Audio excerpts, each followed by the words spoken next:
you can come and speak here, yeah? Good morning. Om Namo Venkateshaya. I am Josna Reddy, SV Temple Idaina, founder and also board of directors. And today we are here in SV Temple Auditorium. And I would like to introduce Mr. Srinivasan Narayanan here. He will be giving a class on astrology. The topics are Vedic Astrology and Science, Temple and Navagrahas, Rasis, Nakshatras, and Dashas. What Vedas are, what does it mean today? So he will be doing introductory class for all of us so we can all get benefit out of this. He will be reading astrology, different muhurtas, and for if couples issues, and these readings are done by him privately through temple, and he will be offering that whatever you are giving that to temple as a temple offering. So the community will benefit out of this, and he will be out all of us to learn what is astrology. The basic astrology means everybody knows what to read during muhurtam, jyotisham, things like that. But Srinivasan is very nice enough to come here to introduce the actual astrology meanings to all of us. Thank you, Srini. And if you have any questions at the end of the program, he will take, depends on the time availability. And if you want to do, take this advantage of booking for readings, please go through temple website or talk to one of us at the front desk. So we will be directing you towards him. Okay, thank you very much. Thank you. Namaste. Om Namo Narayana.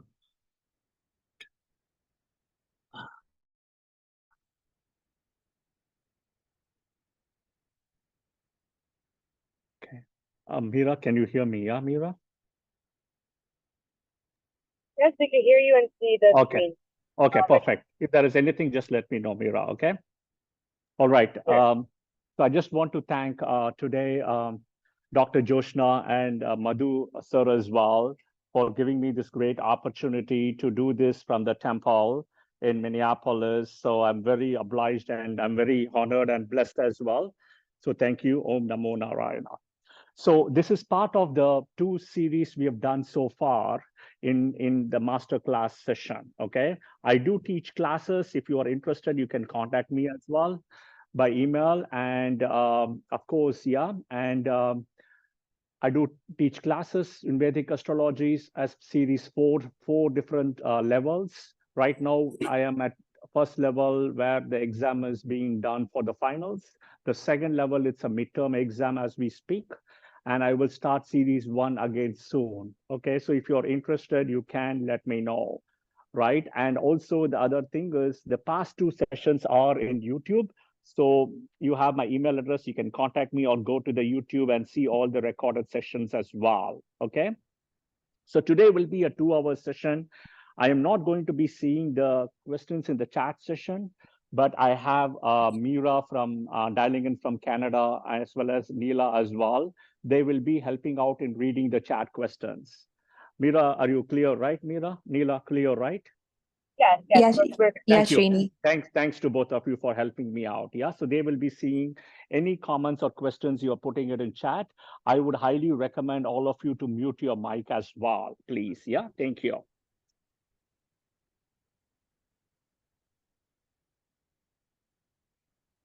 I'm just making sure.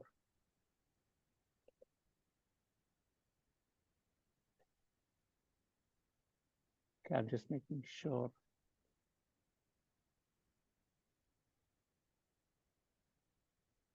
Okay, I'm moving the screen. Yeah, you should be able to see it. So here is the agenda. So I've added some more things than in what Dr. Joshna has mentioned. So you can see the agenda as well, including the power of 108 and some of the introduction to Jyotirlinga, the Dharma, right? Lot of these things, including the power, man versus women differences as well. A lot of these things are coming from the Puranas and the Vedas, okay? Mostly among the 18 Puranas, as well as the Vedas, a lot of them are between Rig Veda and Sama, and some in Atharva Veda, okay? But most of them in Rig Veda.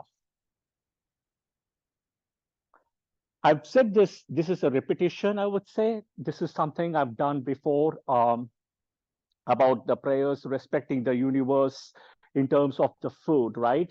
This is always I say is you can use any one of these prayers, right? And including Om Saptarishi Namaha, Om Tatsat, Om Navagraha Namaha, and you can say the 9 planets as well, which is Om Suryaya, Chandraya, Mangalaya, Budaya, Guru Shukra Shanishpyascha Raghave Ketave Namaha. And of course, you can also say Om Namo Narayana, okay? And you can also say Om Aditi Devo Bhava. This is also respecting the food. This is also making sure you don't eat the food by standing. Even if it's a buffet, try to sit and eat, right? Or even if it is, a prasad. A prasad, I think, is a very important thing, especially to make sure that you don't, stand and eat a prasad. Yeah. So those are the 2 things.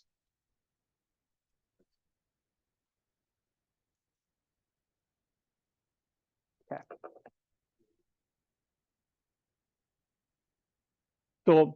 So here is how the zodiac is done. Again, we go back to the zodiac in the sky, where we have what is called the sun as a planet, Mercury, Venus, Earth, Mars, Jupiter. Then you have Saturn, Uranus, Neptune, and Pluto. Yeah, it's moved. Okay. Now, as Vedic astrology, we don't include, or we exclude them after Uranus, Neptune, and Pluto. Okay. So we start from sun, we enter and we finish in Saturn. And then instead of where we have Earth, we bring in Moon. And the minute Moon comes, Moon's 2 nodes, Rahu and Ketu comes, right?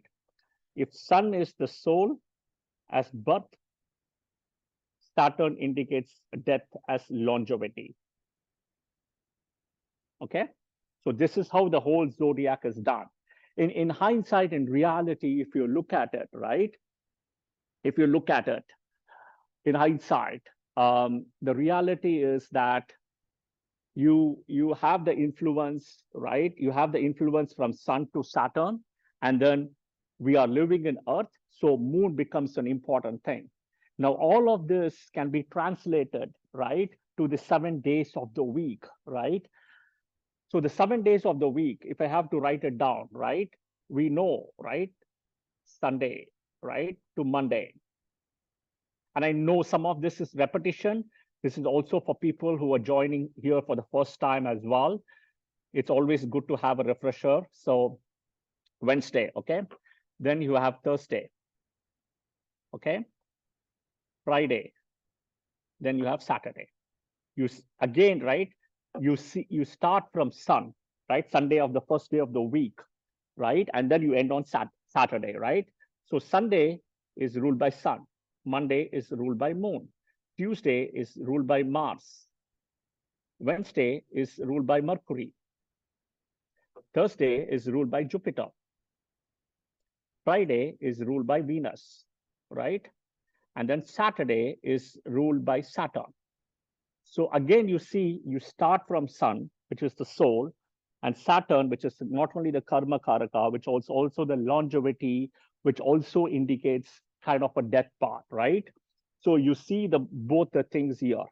Now, if you look at it, right, we have Earth as a planet, right? But we don't have Earth Day, right? Earth Day comes once a year. That is 1 day. But we have something called Monday, right? Monday belongs to Moon. So in hindsight, if you look at it, if Earth is a planet, where did Earth Day go, right? It's not there. And the point here is a lot of this information, right, really comes from Vedic astrology, okay? And the way it is, if you look at it, we saw the zodiac here, how the arrangement is, how the days are, right? So this is how you put, right, the zodiac: Sun,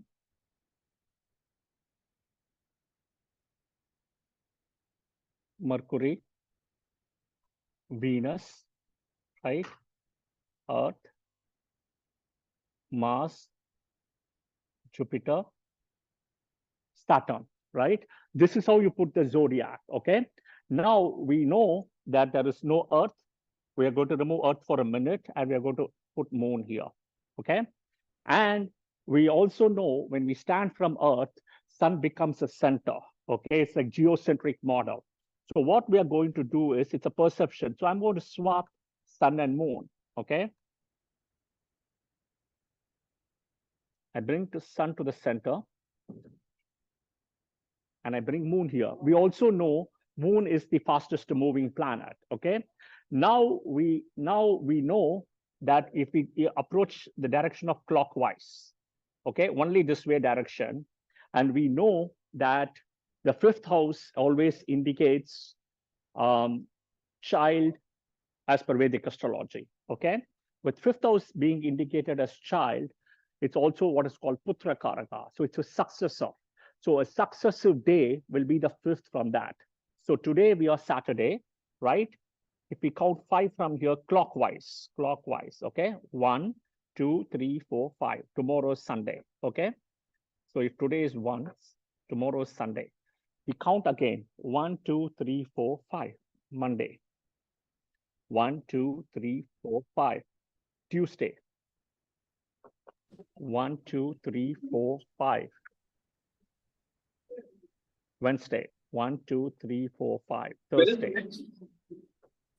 1, 2, 3, 4, 5. Friday. 1, 2, 3, 4, 5. Saturday. So guys, please mute yourself. Can you please mute yourself? Thank you.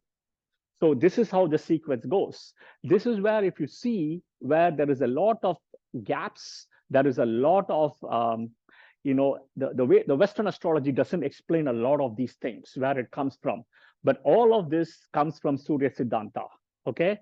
It also, what Surya Siddhanta also tells you, there is another way you can do. This is way number 1. 2 is, Surya Siddhanta says that take all the orbital velocities by speed and put them in the decreasing order. Decreasing, okay? So like this, it's decreasing, right? Moon is the fastest, Saturn is the lowest, right? So what you do when you do that, right? When you do that, and then you follow the same number system I told you, you will get the answer of the days of the week, yeah? Again, right, this is another example. In a Vishnu temple, you don't have Navagrahas typically, right? And the reason is when the idol is done, the Navagrahas comes in the bottom. All the 9 planets you can see here, the Navagrahas are here in a Vishnu temple. Versus in a Shiva temple, you always have the Navagrahas separately, okay? So that's the difference. But both of them do have the energy of the 9 planets, the Navagrahas, okay? Now, when it comes to how to do prayers to gods and stuff, right? There is a lot of ways how to do and how to do it, okay? So an example is, how do you pray to Lord Hanuman, okay? The way to pray to Lord Hanuman is, the power of Hanuman is always in his leg.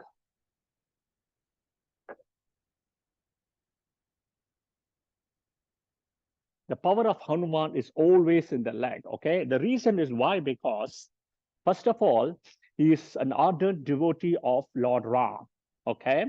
Being a devotee of Lord Ram, he will only see Ram, not even Lakshman, not even Sita, okay? So all the energy for seeing Lord Ram is always focused from his eye to there.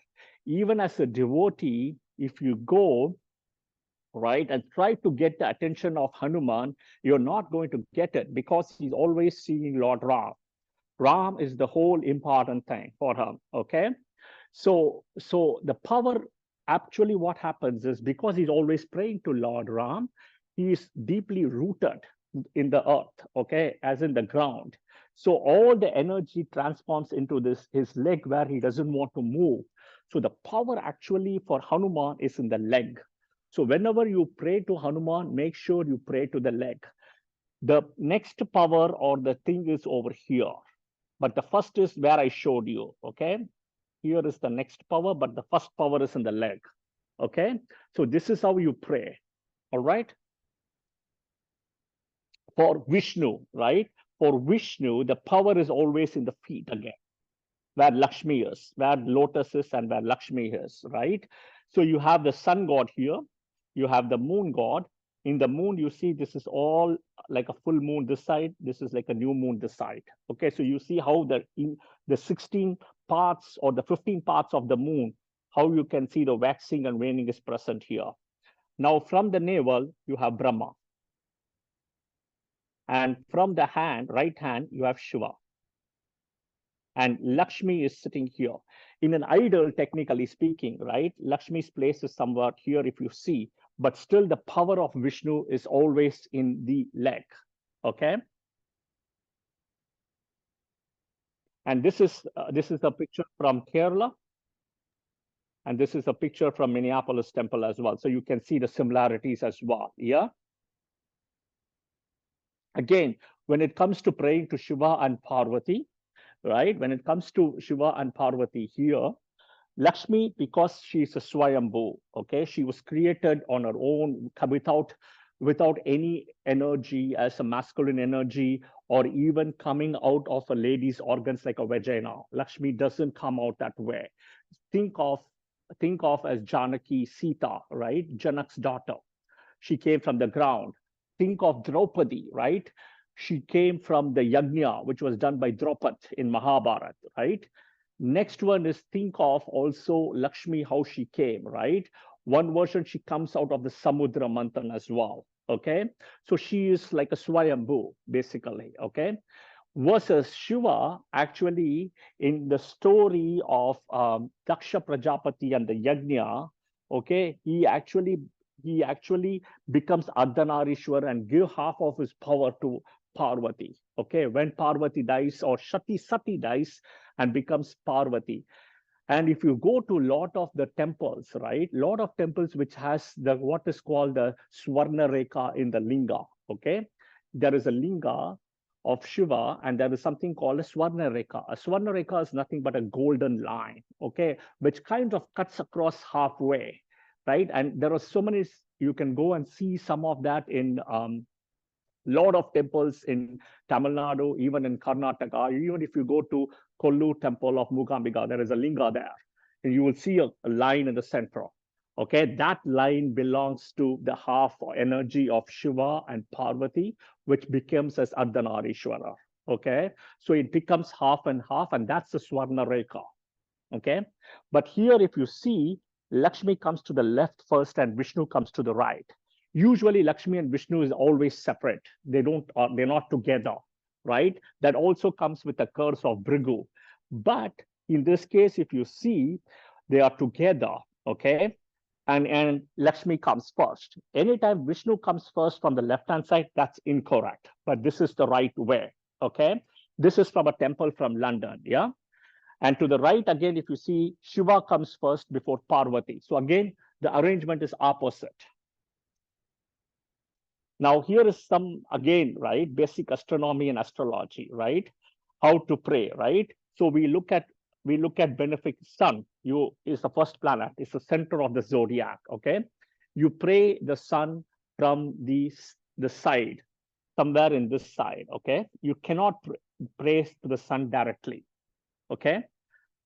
Because Venus is going to be there, right? And you always bow down to Venus and pray. He is a guru end of the day. Shukra is a guru, you bow down. But Venus is extremely powerful, right? It's a very fascinating planet. Mercury also is a planet where you can come down front and pray straight, okay?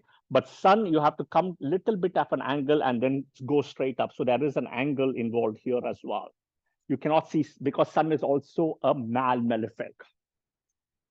Right? You got Venus, where you can go straight and pray to Venus, where behind Venus is sun. You cannot even see sun technically, right? Because Venus is blocking it. Next, so Venus is blocking it. Next is, if you see here, right? In the sky, it's kind of the opposite. You don't see Venus, but you see sun. And Venus is like a morning or an evening star, right? And you also cannot see sun directly. Same thing, Mars, right? Mars and Rahu, you go sideways. The side angle is, this is how you pray. And you see when you pray to Chandra, moon, straight, you see Mars and Rahu by the side, right? Again, it's malefic and benefic energy, right? Moon, of course, can be waning or waxing, right? And it can be a new moon or a full moon. So a new moon is always a malefic, but a full moon is a benefic.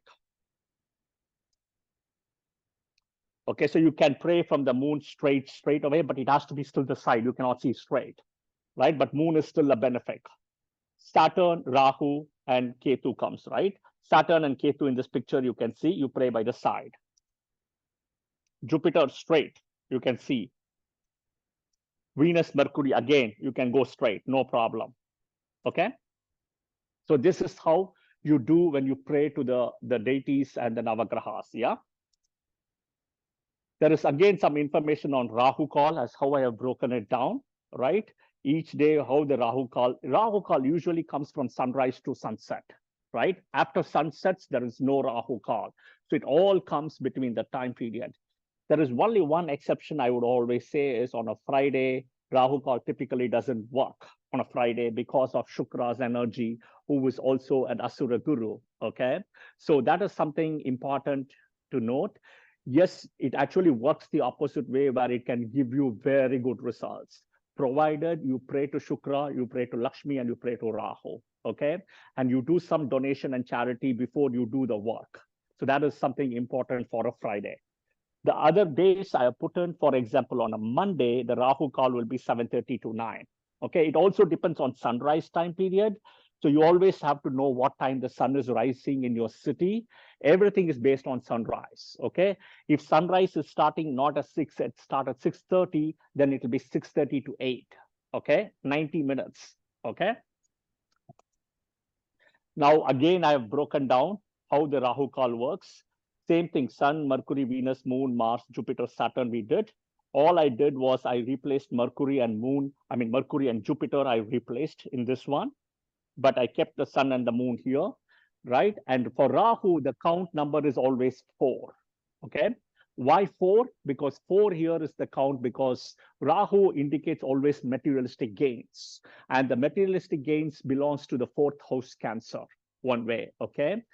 Now, Rahu also uses the energy of Sun and Moon. And how does it use the energy of Sun and Moon? The sunrise to sunset, if you look at it, right, it's a sun's energy, right? After sunset, there is no literally sun's energy. And the number 4 here, which belongs to the house of Cancer, right, in Kal Purush, right? And materialistic gains also comes to Moon. So it uses the Moon's energy, count 4. So very simple, right? You can start however you want to start. But if you see the counting I've done, the same way you can do here, right? So, but this is how you do the Rahu call counting. So basically, if you look at it, Monday, it's 7:30 to 9, okay? For Monday, 7:30 to 9. After Monday, right, 9 to 10:30, you see Saturday, right? So basically what you do is, if you take Monday as number 1, you start from Moon. 1, 2, 3, 4. You have Saturn immediately, okay? Next from Saturn, you count 4 clockwise, okay? 1, 2, 3, 4. You have Friday. So you see here, after Saturday, 9 to 10:30, it's 10:30 to 12, Friday, okay? So this is how the Rahu call calculation works, all right? Okay. The next is we are going to talk about is time and yugas, okay? Now, there are 4 yugas totally, and I'll explain the yugas calculations and everything, okay? And the 4 yugas, we are today right now in the 4th yuga, right? Which is Kali Yuga.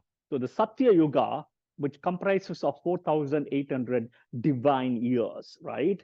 A divine year, for example, right? One divine year equal to 360 days, okay? So you take 4,800, right? You take 4,800 times 360 will give you this number of human years in Earth. So this is what the calculation is, okay? Same thing in Treta Yuga. So in Satya Yuga, you can always achieve things by meditation. Okay. In Treta Yuga, it's all by penance. But if you see, there is a reduction from 4,800 to 3,600. So there is a drop, okay, in the number of years. Naturally, when this drop happens, they say the lifespan also dropped, okay, which we'll discuss that. So this is the human years, which is 1296000, okay? So it's like 1.3 million human years, okay? In Dwapara Yuga, it is, we know, right? In Treta Yuga, right? Treta Yuga, we know Ram was there. In Dwapara Yuga, we know Krishna was there. And then we have Kali Yuga, right? In Kali Yuga, what we see today, we are almost around 5,115th year in Kali Yuga, okay? This is all about idol worship with prayers, okay? Charity and influencing others with good thoughts and action, okay? This is where in Kali Yuga, the power is. Idol worship becomes a very important thing, okay? 1,200 years is equal to again, divine years equals to 432,000 human years. And we are in the year 5115 as part of the calculation, okay? And the current Manvantara, we are here, the current Manvantara name is called Vaivatsava Manvantara. And this is the 7th Manvantara out of the 14th. There are total 14 Manvantaras, okay? We'll discuss all that in a minute. So we are Satya Yuga, Treta, Dwapara, Kali. I've broken down. You can see how the lifespan has dropped down. So in today's thing, in Kali Yuga, the maximum lifetime of a person is 120 human years. So here, this is all human years in Earth. Okay.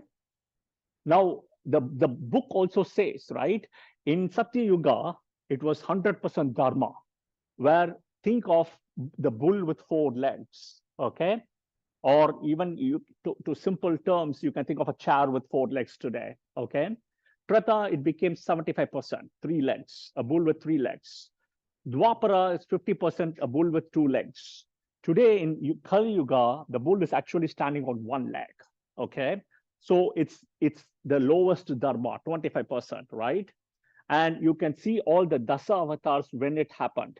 In Satya Yuga, there were five avatars of Vishnu. Matsya, Kurma, I bring Mohini here for Mercury, right? I don't bring Balarama, right? For example, for Mercury here, I do bring Mohini, okay? Varaha and Narasimha, okay? The 5 avatars. You also have to understand the amount of years was the highest here. The human years was the highest, okay? The next avatar is Treta Yuga, right? You have Vamana, Parashurama, and Rama, right? And technically speaking, right? All of this, if you see, are humans. Here is the only human here which came as a girl, okay? But all of them are humans. Matsya is a fish, Kurma is a tortoise, Varaha is a boar, Narasimha is like a half human and a half, lion head, okay? Then you have Krishna and again a human. And then Kali Avatar, which is in Kali Yuga, okay? So we have the 10 things again. To remember this, that in Kali Yuga, Kuladevata comes the #1 important thing, right? What follows next is all Ishta Devata and everything. Kuladevata is always the #1 veto power. Now, we spoke about some yugas and manvantaras and stuff like this, right? We spoke about all it, manvantara, divine years, human years, and everything. So we will look at the calculations, what it means here, okay? So the human time, if you look at it, if I break down this is all we know to the left-hand side, right? There are 7 days in a week. There are 2 horas in a day, sun hora, moon hora. There are 27 nakshatras. The lunar months is 13 in a year, okay? The lunar days in a month is 28. The fortnight, there are 2 fortnights, right? think of Shukla Paksha, Krishna Paksha kind of a thing, right? 2 fortnights, 14 days each, right? Solar month, there are 12 solar months, okay? 60, there are 60 years, okay? In a cycle, there are 60, in a small cycle, 60 years. That's how the name every year comes, right? All the months, the year name comes when April 14 comes. What is the year name? There are 60, and then it brings back again. And each of the 60 is associated with a particular deity and a king and all those things, okay? There are 6 seasons in a year, okay? And there are 2 solstices, summer solstice, winter solstice, okay? We call it as Uttarayana and Dakshinayana. When sun enters Capricorn, right, it's Uttarayana, okay? The winter solstice starts. When sun enters Cancer, it's Dakshinayana, the summer solstice starts. This is human metric cyclical, okay? We come to Brahma, right? Brahma time and metrics is, there are Mahayugas, 4 Mahayugas, okay? And then there are yugas, there are maximum 3 yugas. There are 14 manvantras. We are in the 7th manvantra today, which is Vaivatsava manvantra. Okay, the Chatur yugas are 71. The praradas are 2 and the kalpa are 30. And you'll understand next slide what it is, yeah? So this is how the breakdown is. A year of human life, okay, we live today is 360 days. This is not 365-25 as per the calendar, what we use in Western zodiac today, okay? So you have to adjust this a little bit. It's not 365-25. A human life in a year is 360 days, okay?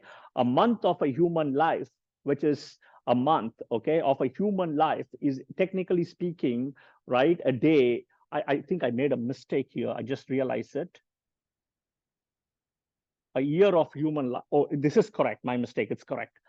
It's for Pitrus. A month of human life, which is technically speaking, we're talking 30 days here, right, of human life, okay, equal to a day of heavenly souls, Pitrus, which is correct, okay? For Pitrus is 30 days, okay? That is why you also kind of do the Pitru every Amavasya, right, which is like a sequence of Amavasya to Amavasya, okay? A year of human life equal to a day of Devaloka, where the Indras, Devas, and all of them live, which is a divine day for them. So a year of human life, which is almost 360 days, equals to a day of Devaloka, okay? Now, there are 4320000 human life years equal to 1 Mahayuga. And a Mahayuga is a combination of 4 yugas, which is Satya Yuga, Dwapara Yuga, Satya Yuga, Treta Yuga, Dwapara Yuga, and Kali Yuga. So we are now in the Kali Yuga, okay? And when you come to, in a Manvantara, there are 72 Mahayugas. It's a little bit of a calculation which we are not used to doing it. This is something you need to know. As long as you know, we are now in the 7th Manvantara of the 14 Manvantras, which is called the Vaivatsava Manvantara, okay? And in the Manvantara, there are 71 Chatur Yugas, okay? There are 71 Chatur Yugas, and there are 4 sub-yugas in each of the Mahayugas, okay? In a Chatur Yuga, there are 12,000 divine years, okay? Currently, we are at the 28th Chatur Yuga. And in a Kalpa, there are 14 Manvantaras. And basically, a Kalpa is nothing but a half a day of Brahma, okay? Half a day of Brahma. And we are in the 28th Mahayuga into the 7th Manu, or the 7th Manu, called the Vaivatsava Manu. That's why we call it as a Vaivatsava Manvantara. When you do a Tarpana, when you do a Shraddh, and when you do certain things, right, prayers, the priest know from the Rig Veda that they have to say the Yuga, Manvantara, right, Kali Yuga, Manvantara, Vaivatsava, everything will come in the prayer, okay? So 14 Manvantaras, 72 Mahayugas is equal to 1008 Mahayugas, okay? One Yuga is a combination of Chatur, Dvipa, and Maha, okay? A Mahayuga is a combination of all 4. A Brahma day equal to 2 Kalpas, so half day, half night. 1,000 cycles of 4 Yugas times 2 because it's half and half. A Brahma month equal to 30 days and 30 nights. 30 days and 30 nights. That's all is equal to a Brahma. and then a new Brahma comes again, right? So a Brahma year is 12 months, which is 360 days, but it's 360 days for him. Think of this way, right? This is how Earth is here, right? As somebody goes away all the time is different. Okay, here when we go, think of Pitraloka. Then you go up. Okay, there is Indra Loka or Swarga Loka. You can call whatever you can, Swarga Loka. Then you go up. Okay, you have Brahma Loka. To go to Brahma Loka, it's not easy. Okay, it's not. Certain gurus like Shukracharya, Brihaspati can only guide you to go there. Otherwise, you cannot. It's like time. Think of this way: when you're going from here to London, okay? When you're going from here to London, which is towards eastern direction, or when you're going from here to California, western direction, you gain and lose time depending on where you go. So the same way in this yugas, how you travel, you have to have not only time as you gain or lose. Most likely you need a lot of time, but you also, they have to teach you, somebody has to take you, right? They just cannot go. Today, a pilot is taking you in a flight from going from California to, or here to California or Minneapolis to London, for example, yeah? But at age of Brahma, it's almost equal to 311 trillion years, human years. That's what age of a Brahma equals, okay?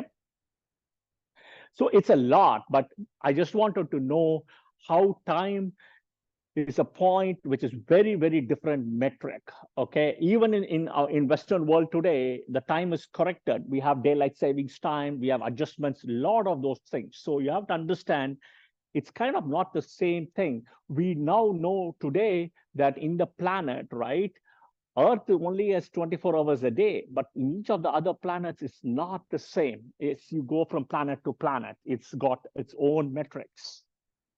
Now, the creation process, this comes from the Vedas again, okay? The creation process says that Vishnu, who is the Paramatma, the Parabrahma, right, uses Brahma and Shiva in this process of creation to destruction, okay?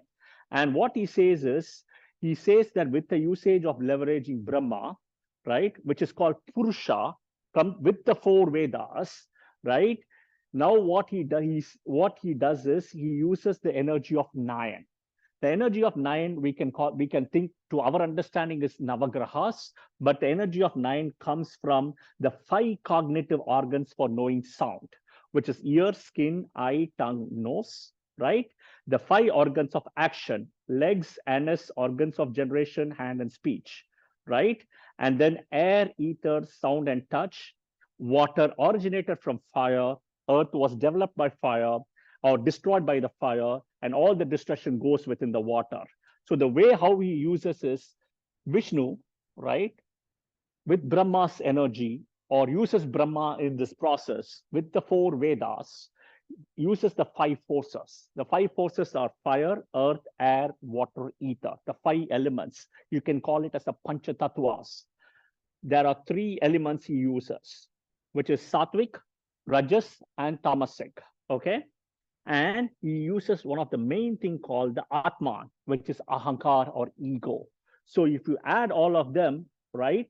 If you all add of them, it'll come to 9. These 9 elements are used in the creation by Brahma using the 4 Vedas. And who is doing all this is Vishnu, who is actually using Brahma to do this, okay? Now, it also speaks about 11 Rudras, okay? The 11 Rudras, and if you see, are the 5 organs of knowledge, which is right here, right? The 5 organs of action, which I just spoke, and then one is the mind, which is also called the Vaikarika gods, okay? This is all coming from the Puranas, including Varaha Purana, Skanda Purana, Matsya Purana, yeah? All right, now we do a lot of things today different than what was done before. And if you go and read Rig Veda, right? In Rig Veda, which the priest uses a little bit of Rig Veda today in a temple, But most of the time, the priests, the Vedas they do is typically the Yajur Veda. Okay, that's the Veda that they use for the prayers and mantras and chanting. Okay, the difference, what happened is in the Rig Veda, it was originally Varuna as the god, and Varuna eventually transformed, and Indra took over from Varuna, right? And slowly it got changed, and eventually Trimutis as Brahma, Vishnu, Shiva came into more power because they were always separated. And there is a story which I will talk in a minute. Okay. Now, if you look at it, the differences between Vedic to current. In the Vedic, there were 12 Adityas. We are called the 33 gods. Okay. The 33 gods are the 12 Adityas, the 11 Rudras, the 2 Ashwins, and the Ashtavasus. This is as per Rig Veda, okay? And I have given the breakdown rather for the 12 Adityas, the 12 months, the 11 Rudras name. Do understand the names are little bit multiple. Each of them has multiple names, okay? Each of them has multiple names, okay? So, for example, Rudra is also called Shiva, okay? But Rudra, if you look at it, right, is also called Shiva. So both are what we correct. So same way, there are a lot of different names, but in reality, you should know the similarities and the differences here. And originally, when the Veda was created, it was not even called Rig Veda, okay? It was originally a one Veda. It was so complex and complicated that eventually Vishnu told with Brahma that we have to break it down into 4 parts. And if you see, that's when it became 4 Vedas. Now, there is an interesting thing. If you go to a temple, okay, if you go to a temple of Brahma, okay, you will. I'm going trying to draw it in a way. The 3 heads of Brahma will be facing in the front. There is 1 head in the back.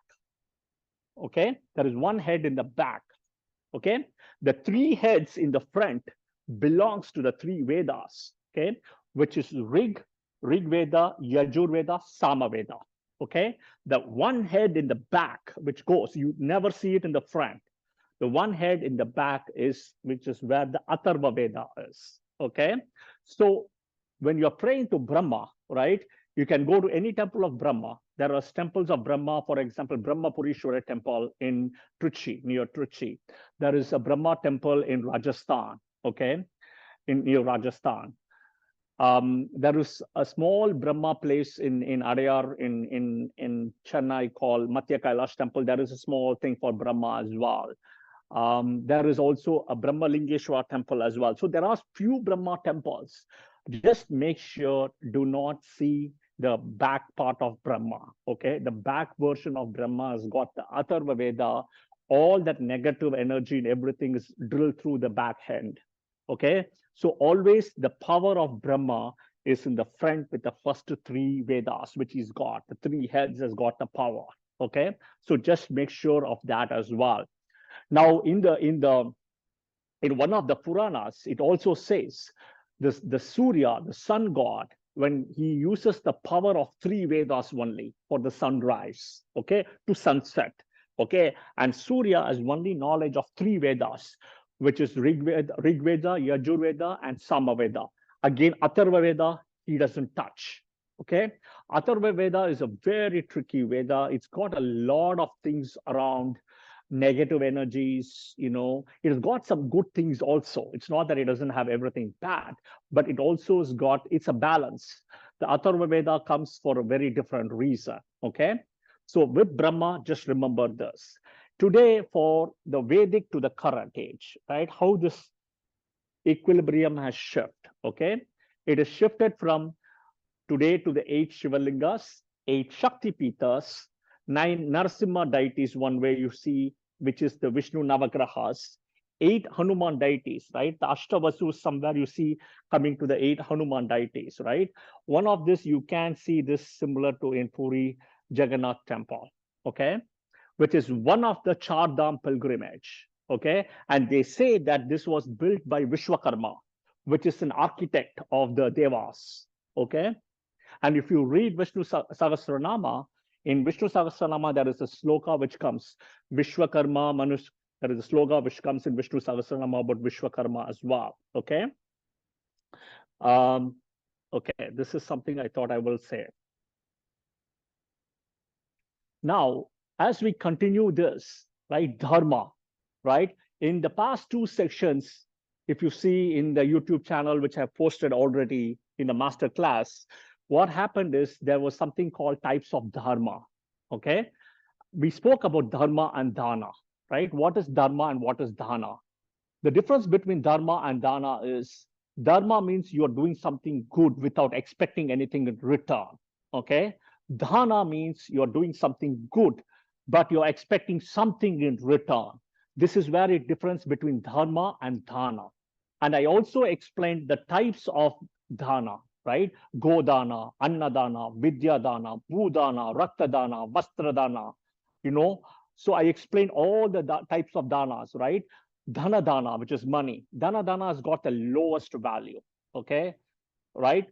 Godana, very powerful. Annadana, extremely powerful. Raktadana, absolutely yes. Bhudana, land, right? Vastradana, clothes, right? All of them has got very high value today, right? The lowest value today in terms of it is, from a karmic perspective, is dhana dana, money, right? Because money cannot buy everything today, right?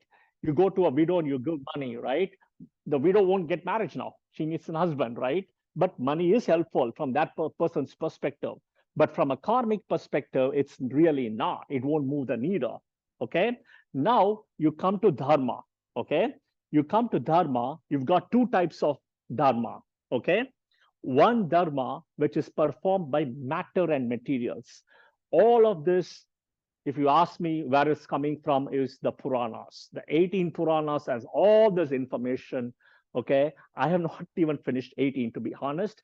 I'm somewhere midpoint right now in my life. I've finished almost 9 Puranas. I still have 9 to finish. Okay. So if you look at it, dharma performed by matter and materials. Okay. And it says about performance of homa, yajna, prayers, fasting. Okay, this is one way of dharma. Okay, another way of dharma is dharma performed in doing physical activities. Okay, physical activities can be pilgrimage to holy places. Okay, for example, you can think of the Jyotirlingas, you can think of Badri, you can think of Kashi, all those places, yeah, or even temples, your Kula Devata, right? All of those things. Volunteer, freelancing at temple, ashram, hospital, children care, special needs children, all of this also considers as a dharma, okay? Feeding homeless people, donating clothes to homeless people, all those things comes as dharma, right? Now, there are different yajnas coming into play, okay? And we speak about here Agni Yajna, Brahma Yajna, Guru Puja, okay? Now, one of the things it tells in Hinduism, being Sanatana Dharma, is being non-judgmental is dharmic. Not judging people is dharmic. What it means is, if somebody is on the road, right, as a homeless person, right? Let's say, you know, I'm in the US, right? And let's say it's a white person, right? You can think I'm myself an immigrant. I've come all the way from, you know, India, for example, right? And he's a white person. I mean, why is he lazy? Why is he not, you know, working, right? That's being judgmental. That's wrong. That's totally wrong. You just cannot judge because somebody is on the road. You just don't know what happened. Why is he doing it, right? You don't know. Okay. So if you want to help somebody, help somebody. Don't try to be judgmental. Okay. It doesn't matter that you speak out, you don't speak out. Even if you think through it in your mind, that's also causes or signifies as being judgmental. Okay. So being judgmental is karmic. Being non-judgmental is dharmic. Okay. So in the Vedas, and this comes from the Varaha Purana, I believe. So yes, this comes from the Varaha Purana, which talks about the Pancha Mahayagna. Okay, the 5 great sacrifices, right? There are 5 types, and it says it's to be performed on an annual basis, if not daily or monthly, but annual, yes. Deva Yagna, Pitru Yagna, Bhuta Yagna, Manusha Yagna, and Brahma Yagna. Okay, all of this is done for feed as an offering for the comforts of the luxury and devas, deities, and ancestors, right? Some of people ask me, I am doing yajnas for the pitros, right? as Tarpa and Shraddha every month. And every year when Malaya Amavasya or something comes, I'm doing it, right? What does it mean? You are actually during the yajnas and for your pitrus and the devas. What you offer here in the yajna, right, to them goes as a food for your pitrus, your ancestors, okay, goes as a comfort for them wherever they are. They can be in a Devaloka, they can be in a Pitruloka, they can be even Naraka, or they can be even reborn in earth today. They are reborn somewhere and they are traveling maybe, and they're struggling for food. What you offer here goes to them as a food somehow. So this is the significance of doing the Shraddha and the Tarpana, be it a monthly basis or a year basis. Okay, so this is like a charging. You're charging indirectly for your ancestors, where you get the blessings from them in retrospect as a reverse action from them. Yeah, so it's a blessing from them. So a Deva Yajna. A Deva Yajna is nothing but offering oblation to devas, deities, and gods with the chanting of specific Vedic mantras. Okay. Rishi Yajna, study of the Vedas and teaching of Vedas to students and offering of oblations to rishis. Okay. Pitru Yajna consists of tarpana or oblations as shraddha to pitrus, dead ancestors, as annual religious rites. Okay. The best time annually to do the Pitru Yajna is when sun and moon is in Leo Rashi. Okay. As a new moon, Amavasya, where moon is in Maga Nakshatra. As we speak, right now, sun has entered Leo, right? Moon is kind of entering from Sagittarius to Capricorn. Right now, moon is in Sagittarius, moon is entering Capricorn. Exactly around 14 days from now, approximately, I'm talking 14, 15, 16 days from now, you will, not even 14, 15, little more than that, you will see moon entering Leo, okay, where the Amavasya will happen. And moon will be in Maga Nakshatra. So that is the time period for you to do the Pitru Yajna. Okay. Brahma Yajna. Brahma Yajna is a combination of Deva Yajna, Rishi Yajna, and a Pitru Yajna. Okay. Bhuta Yajna, distribution of food to cows, crows, animals, and birds. It's a feeling of Advaitism. Okay. Manusha Yajna. Manusha Yajna is giving food to people and honoring them. It can be homeless people, it can be beggars, right? But respecting and honoring them is a very important thing. I always say you can work with your local temple for doing this the correct way without any exceptions or mistakes, yeah? But this is, again, the 5 great sacrifices. Meera, is there any questions or anything in the comment section, Meera? No, there's no questions right now. Okay, thank you, Meera. So we saw how the Vedic age and the current age was there. We're also seeing how the gods transformed to the days of the week, okay? So Sunday belongs to sun, Monday, moon, Mars, Tuesday, Mercury, Wednesday, Jupiter, Thursday, Venus, Friday, Saturn, Saturday, okay? So in the Vedic day, for Sunday, it was always Shiva associated, okay? Now, today, in our current age of the Vaivatsava Manvantara in Kali Yuga, right? It's Surya Narayana. It's a version of the Vishnu, okay? Moon at that time for Chandra was Durga. Now it's Shiva for a Monday. Mars, today it's Muruga or Hanuman. Mercury, today it's Vishnu, but I always say Lakshmi and Vishnu. In those days, it was for Thursday, it was Yama. Today is Dakshinamurti.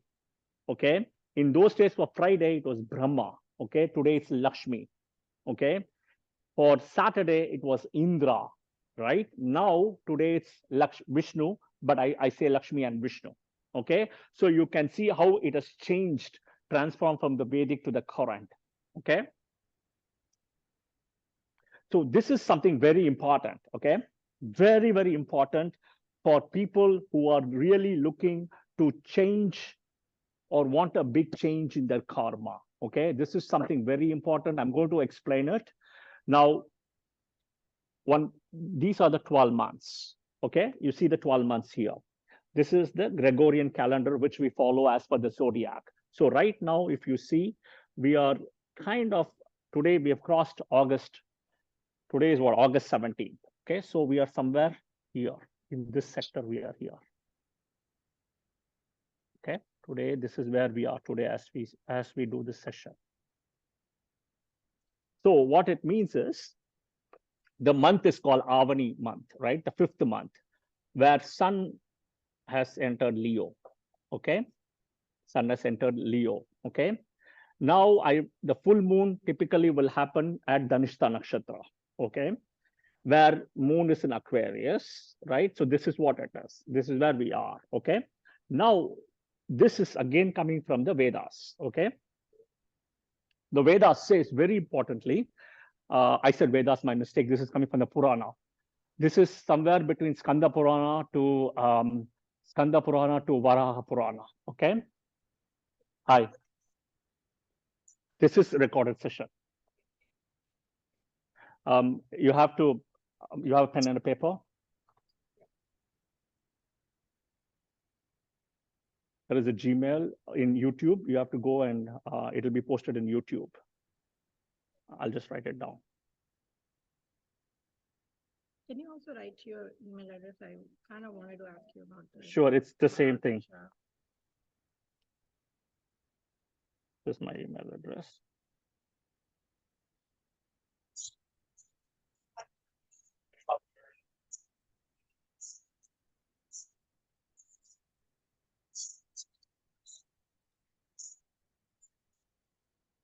This is the email address. This is also the YouTube one.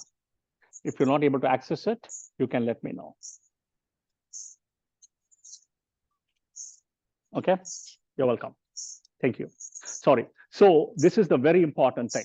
The month of Kartika. This is again coming from the Purana, which is very clearly the Kartika month. So when does Kartika month comes, right? This is where the Kartika month is going to come.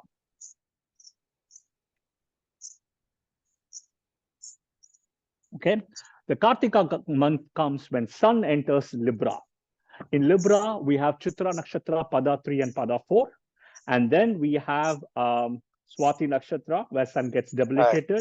And then we have Visakha Nakshatra, okay?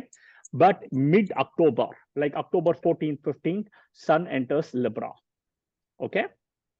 So this is where the full moon comes, which is called Kritika Paurnami, right? So sun will be in Scorpio, moon will be in Taurus in the nakshatra of Kritika, okay? So that is where you will get the full moon, okay? Now, if you see, 1 minute, 1 minute. Okay, my mistake, 1 minute, sorry, my mistake, I made a mistake here. I just saw something is wrong. Sun has to be in Scorpio. So this is where the month is, it's the 8th month. So Kritika is here, right? And moon in Taurus, full moon at Kritika. So this is what it is, okay? It's the 8th month. So it has to be between mid-November to mid-December. So my mistake, I said mid-October to mid-November.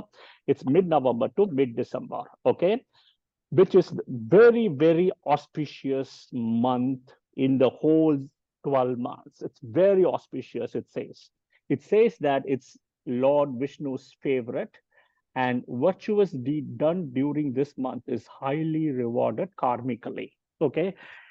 All the deities, why it is auspicious is what the Purana says. The Purana says all the deities come to the proximity of the human beings for the month. All the deities basically they come to the Bhuloka where we are living today. They all come. You may not see them, but their presence will be there, okay, for this month, and will accept everything that is offered to them. Everything that is offered. So whatever you do in this month, right, is extremely auspicious. Sun entering Scorpio, okay? It is good for penance, fasting, donations, charities during this month. The special significance for food donation during this month. Worshipping Shaligram during this month will also help further. Observing austerities during this month and worshipping Lord Vishnu with petals of lotus. It will tell you why petals of lotus very soon. I will explain, okay? And chanting Vishnu Sahasranama with appropriate rituals liberates one's ancestors from the tortures of the hell. Okay, so this is again something which says, can you guys mute or should I mute, please? Can you please mute yourself? I'm hearing some static energy. Thank you. Thank you. Okay, from the tortures of the hell, and also one's sins committed in his or previous birth. Okay, so individual sins as well as ancestors. Okay, worshipping Tulsi with Vishnu and Vishnu Sahasranam chanting will help cure diseases. So this also something the book says. So this month, this is sometime coming between mid-November to mid-December, which is the Kartika month. And it's also called Kritika Paurnami, okay, which is very auspicious again. So we'll discuss that in the next few slides, why petal of lotus and everything comes and why it is extremely auspicious, okay, the lotus. Last session, people who attended, which is the series 2, right? I said about the 108 and the power of 108, okay?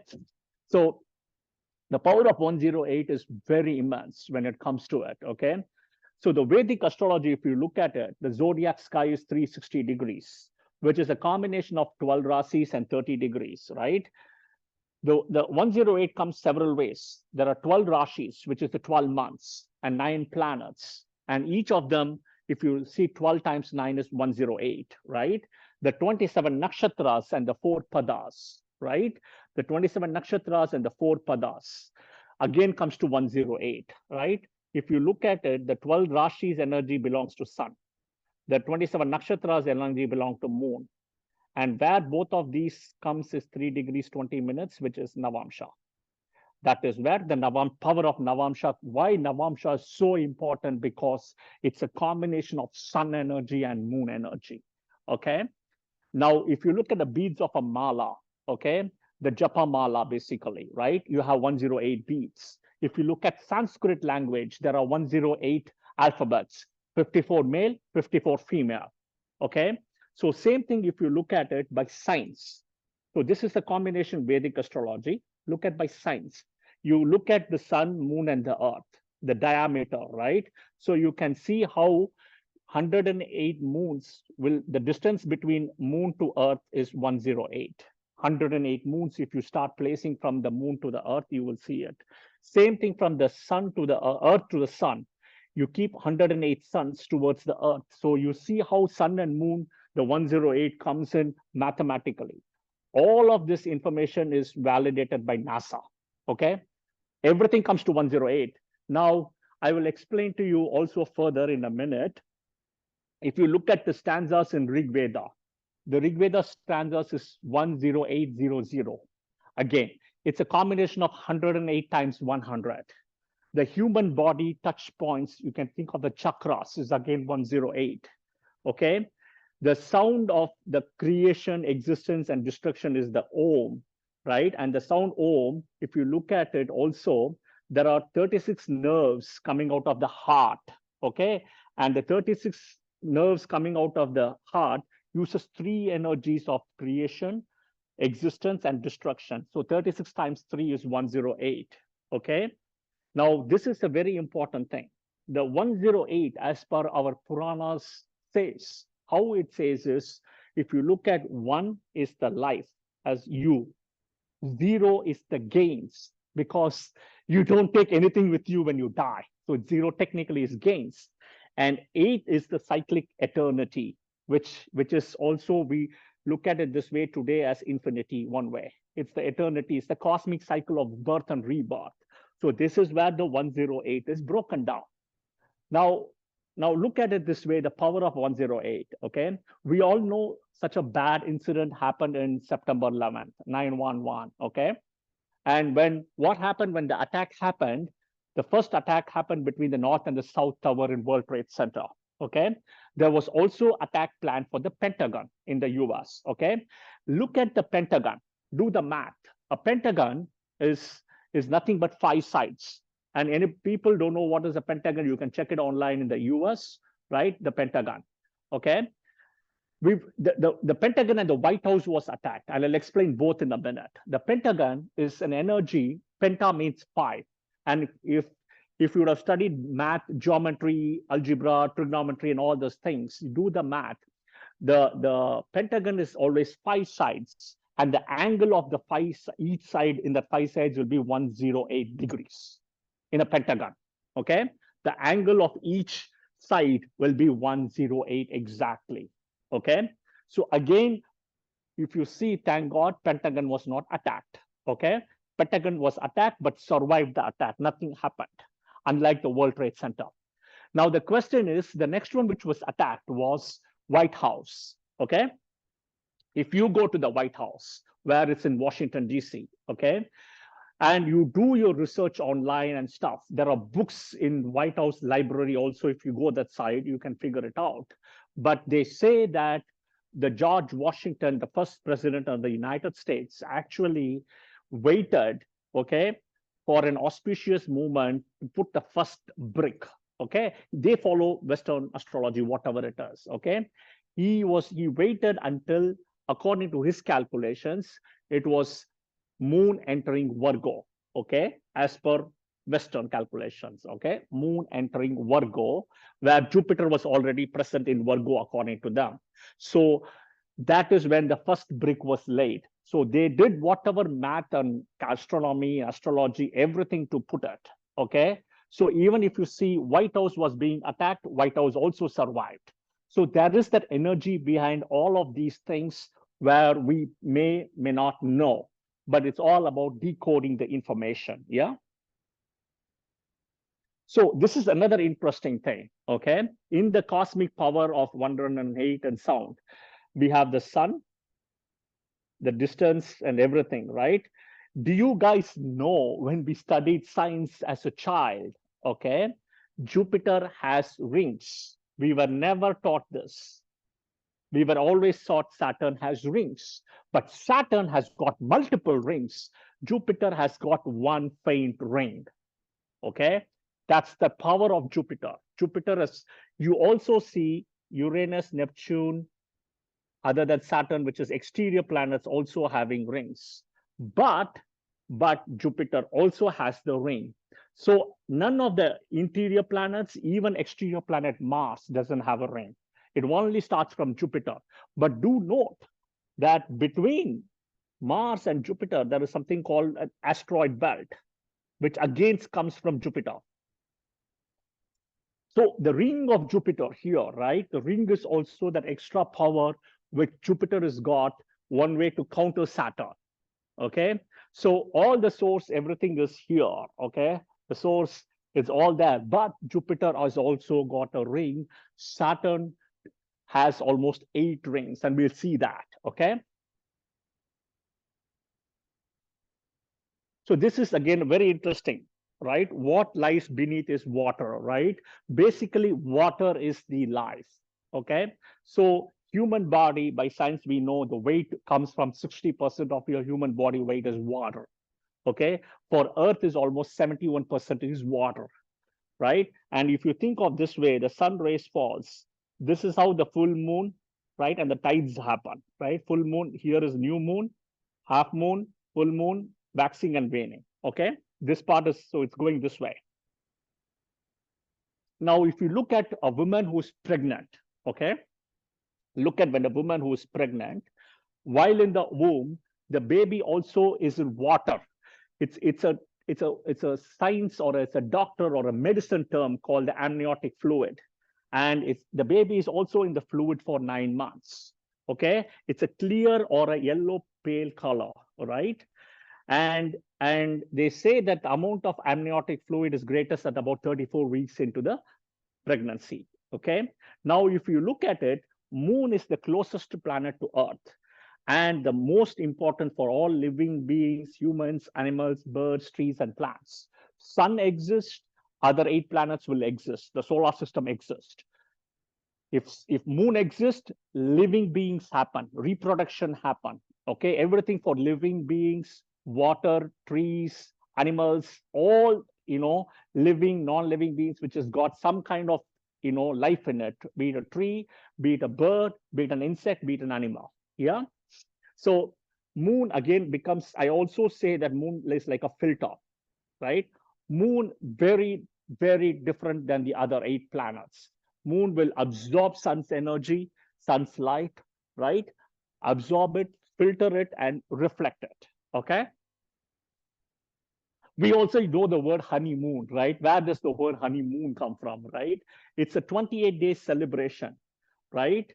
Which is made, where wine, they make wine from honey, okay? They make wine. It's, see, you can technically ferment any product, right? You can ferment even oranges and you can make liquor.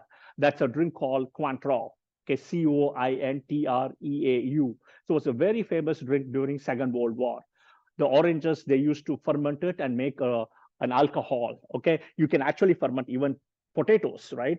Potatoes, you make vodka, basically. You can ferment even watermelon, for example. You can ferment pretty much anything to, we ferment grapes today to make wine also, right? So again, here it's a fermentation of wine, which is called honeymoon.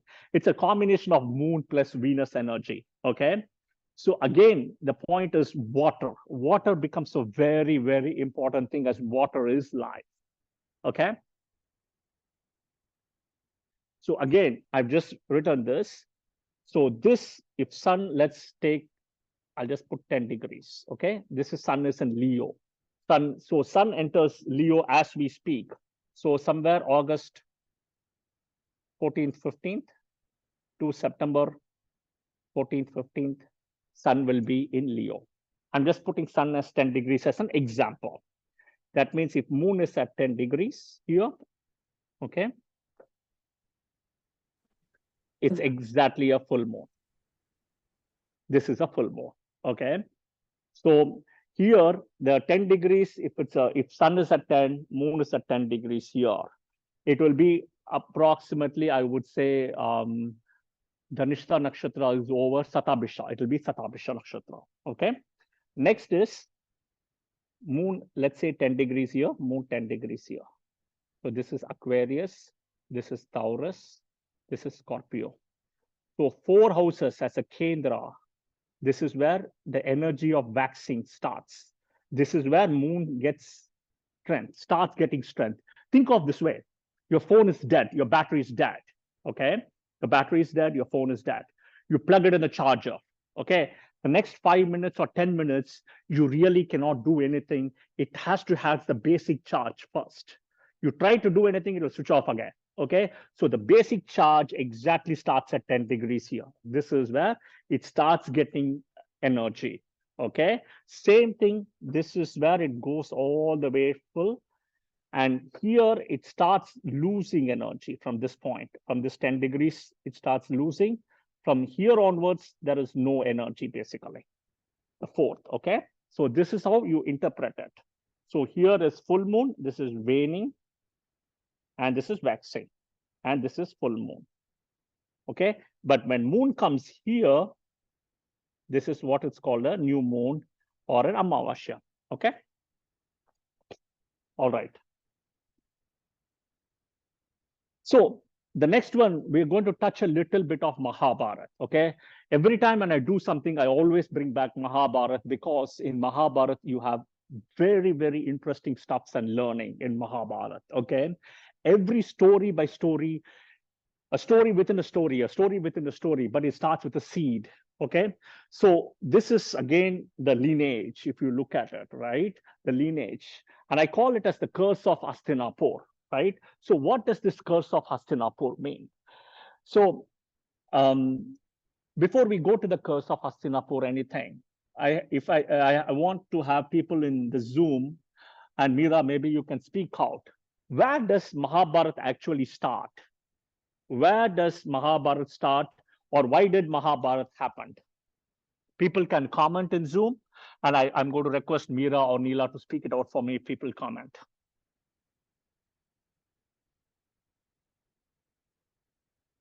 You want to say, where does Mahabharata start, or why did Mahabharata happen, or anything?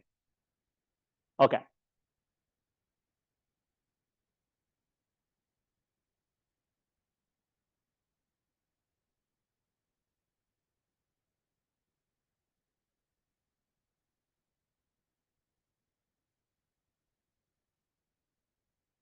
It's a live Zoom session for people who I teach classes also. So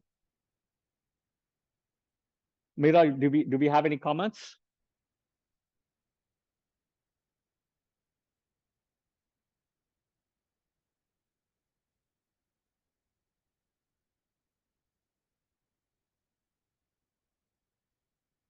Mira? Hello? Are you there, Mira or Neela?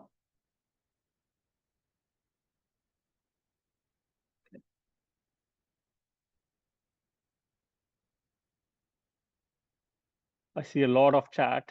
Okay, let me see.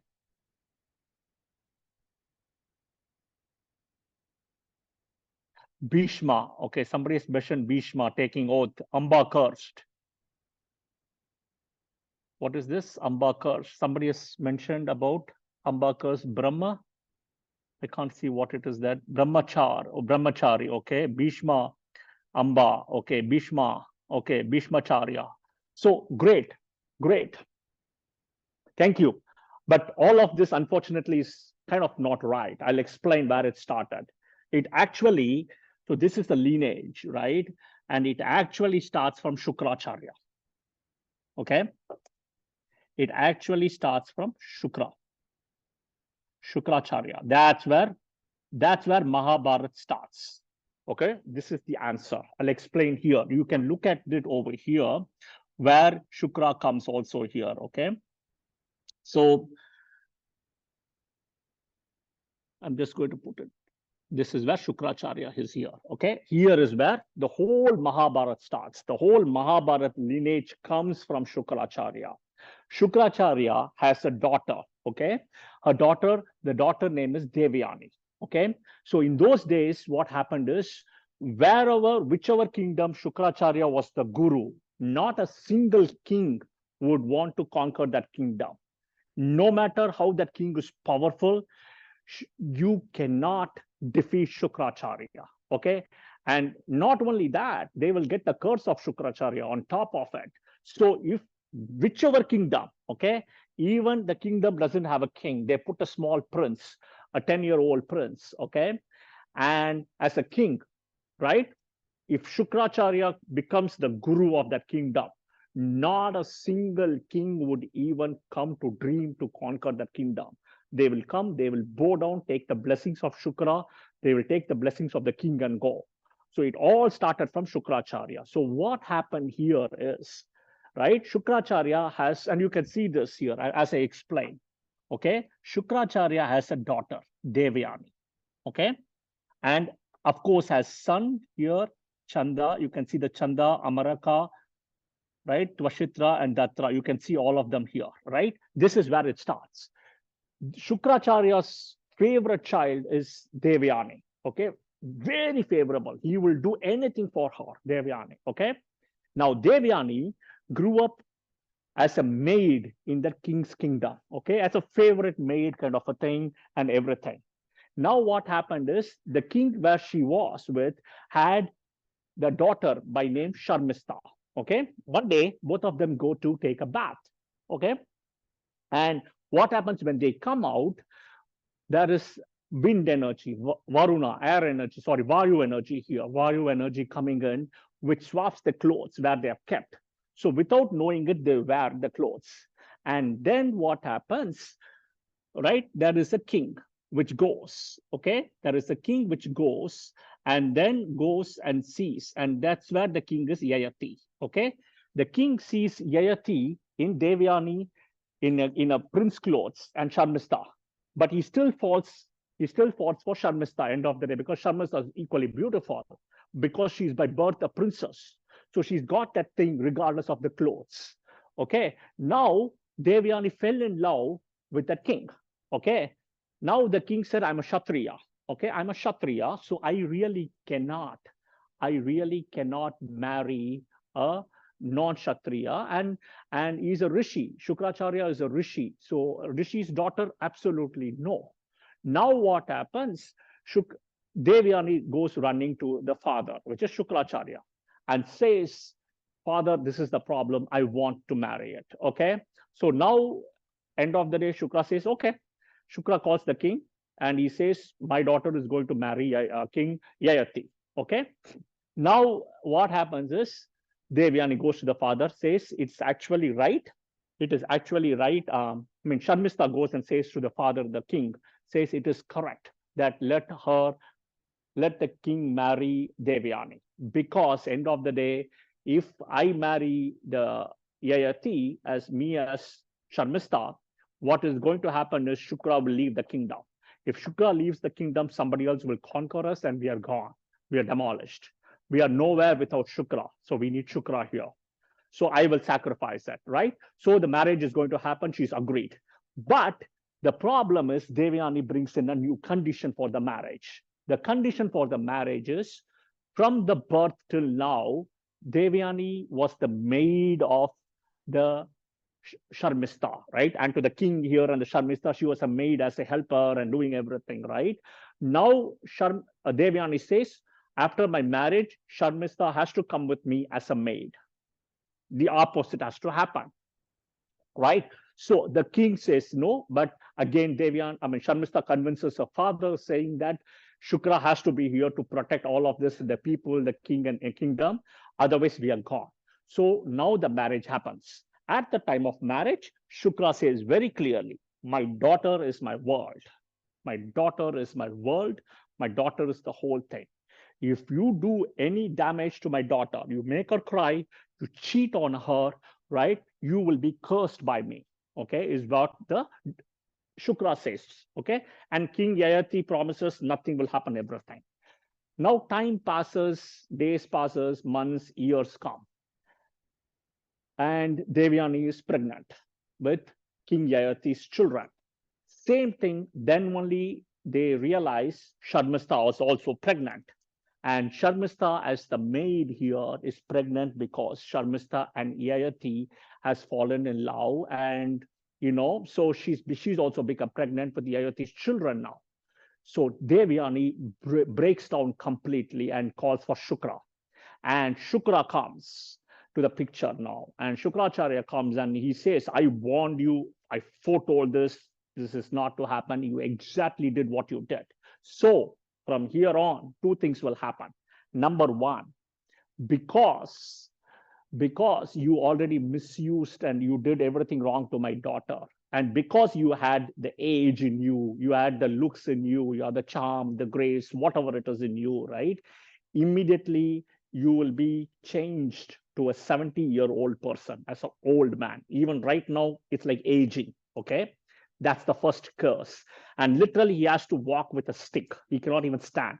He becomes a 70, 80-year-old man. It's kind of thing in today's world as what an 80-year-old man is. But same thing in those age. So you will take old age in thing now. That's the first curse happens. Second curse is you are a king. You had the power. You are a guidance to the people. You misuse the power. You misuse this whole thing. So he says that this kingdom has misused the power. So he said he is going to curse Hastinapur. So whatever said and done, whoever sits in the throne of Hastinapur will never survive and flourish. That was the second curse given by Shukracharya. Okay, second curse. So two curses happen. Immediately Devyani cries to Shukracharya, end of the day is my husband, whatever said and done. And Yayati also says, I am sorry, I made a mistake, I agree. He says, I cannot reverse both the curses. I cannot take it back. The kingdom curse will last lifelong till Hastinapur is there. It will last. Nobody who sits here will never flourish. Okay. Second curse, I cannot do anything. Second thing is the old age, I cannot reverse it. I have already put it. But what can happen is you are going to have children. Okay. Go ask your children if your children can swap your body with their body. If your children can swap it, then you will come back to the original age of how you were, the look and everything. But the child will get the old age. Your child will get. So now, if you read this very carefully, okay? If you read this very carefully, all right, very carefully, you see how Sharmista is here, how Devyani is here, right?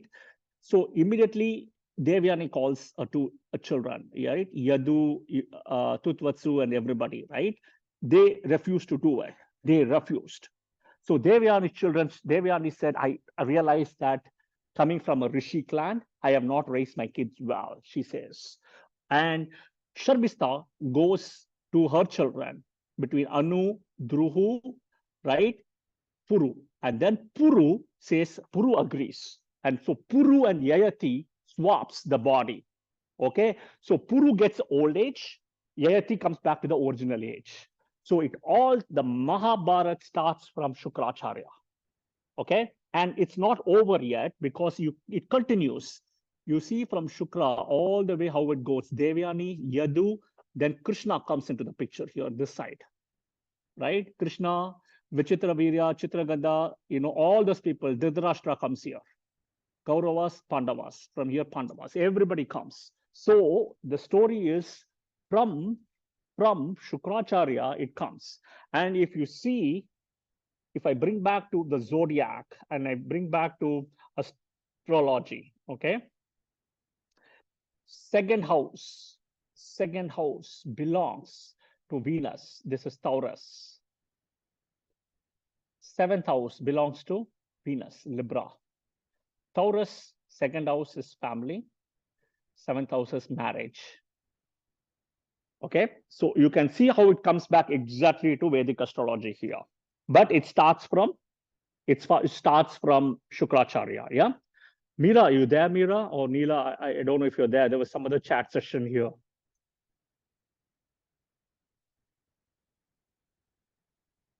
Okay, I'm not sure if you're there. Okay. So coming back, if people are having any issues with marriage, right? Meaning in your married life, not able to marry, need a marriage muhurta or whatever it is, right?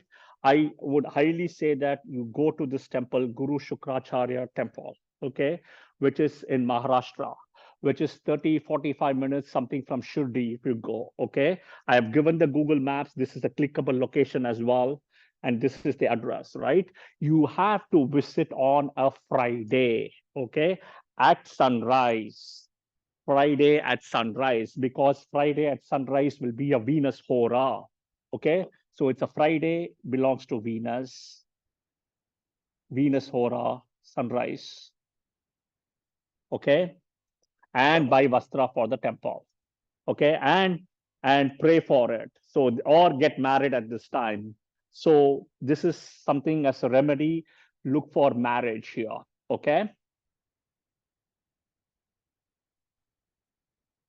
We also spoke about the power of 8, right? Lakshmi and Saturn, okay?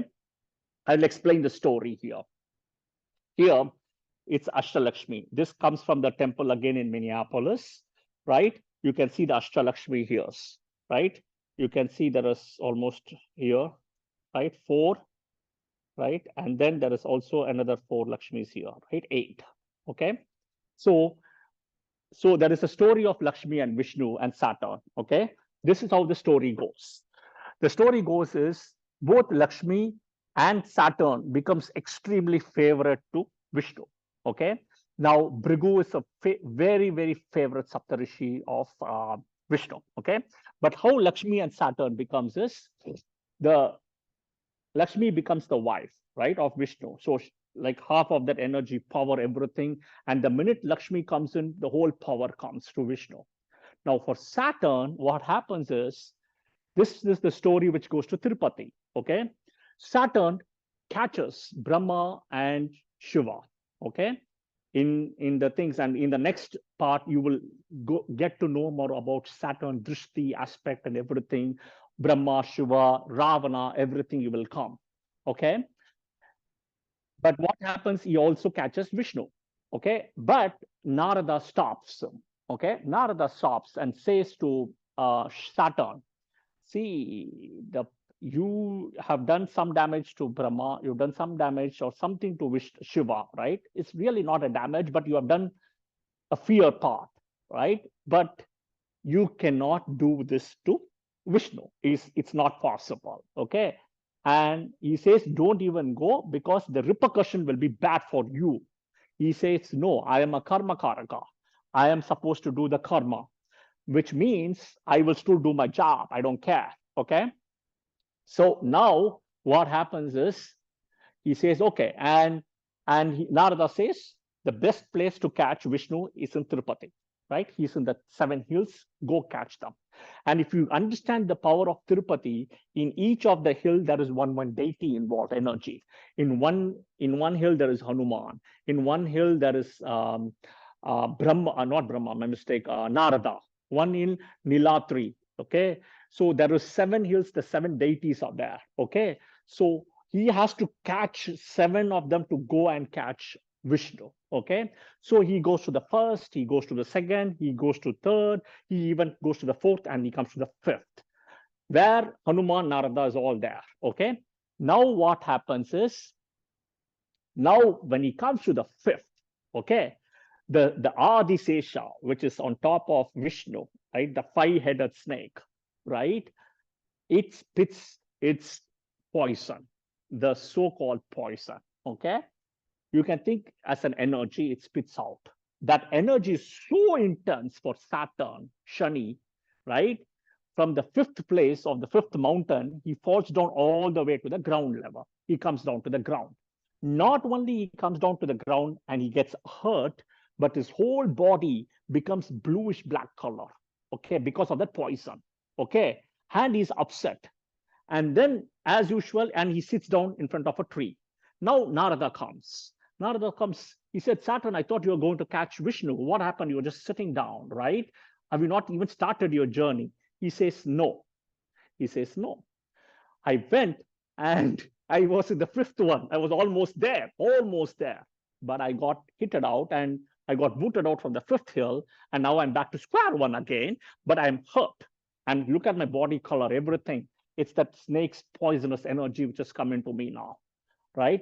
And he says, what you're going to do? Are you going to go up? He says, no, I am going to make Vishnu come here. He says, okay, how are you going to do it? I am going to do fasting. I'm going to do prayers. I'm going to literally fast until he comes down. I'm not moving an inch from here. Okay, so he does the prayer, he does fasting, everything. Vishnu eventually comes. Okay, and now he asks, he says, I'm so blessed. Thank you for coming. The reality is, in both the cases, Brahma and Shiva, they all ran, hiding from Saturn. Okay, Vishnu didn't move. The snake itself knocked him off to Saturn. Saturn makes Vishnu come to her eventually with the prayers. He asked for 3 boons at the time. Okay, the 3 boon is, the first boon, number 1 is Saturday belongs to Vishnu. Okay, he says the anybody who prays on a Saturday, right, or anybody who wants to pray to Vishnu, the most auspicious day for Vishnu will become Saturday. Okay, number 1. So Vishnu says, yes, done. Second one, he asks for the second boon, is people who pray to Vishnu from Sunday to Friday, right? Sunday, Monday, Tuesday, Wednesday, Thursday, Friday, 6 days in the week, right? And then people who pray only to Vishnu on a Saturday, right?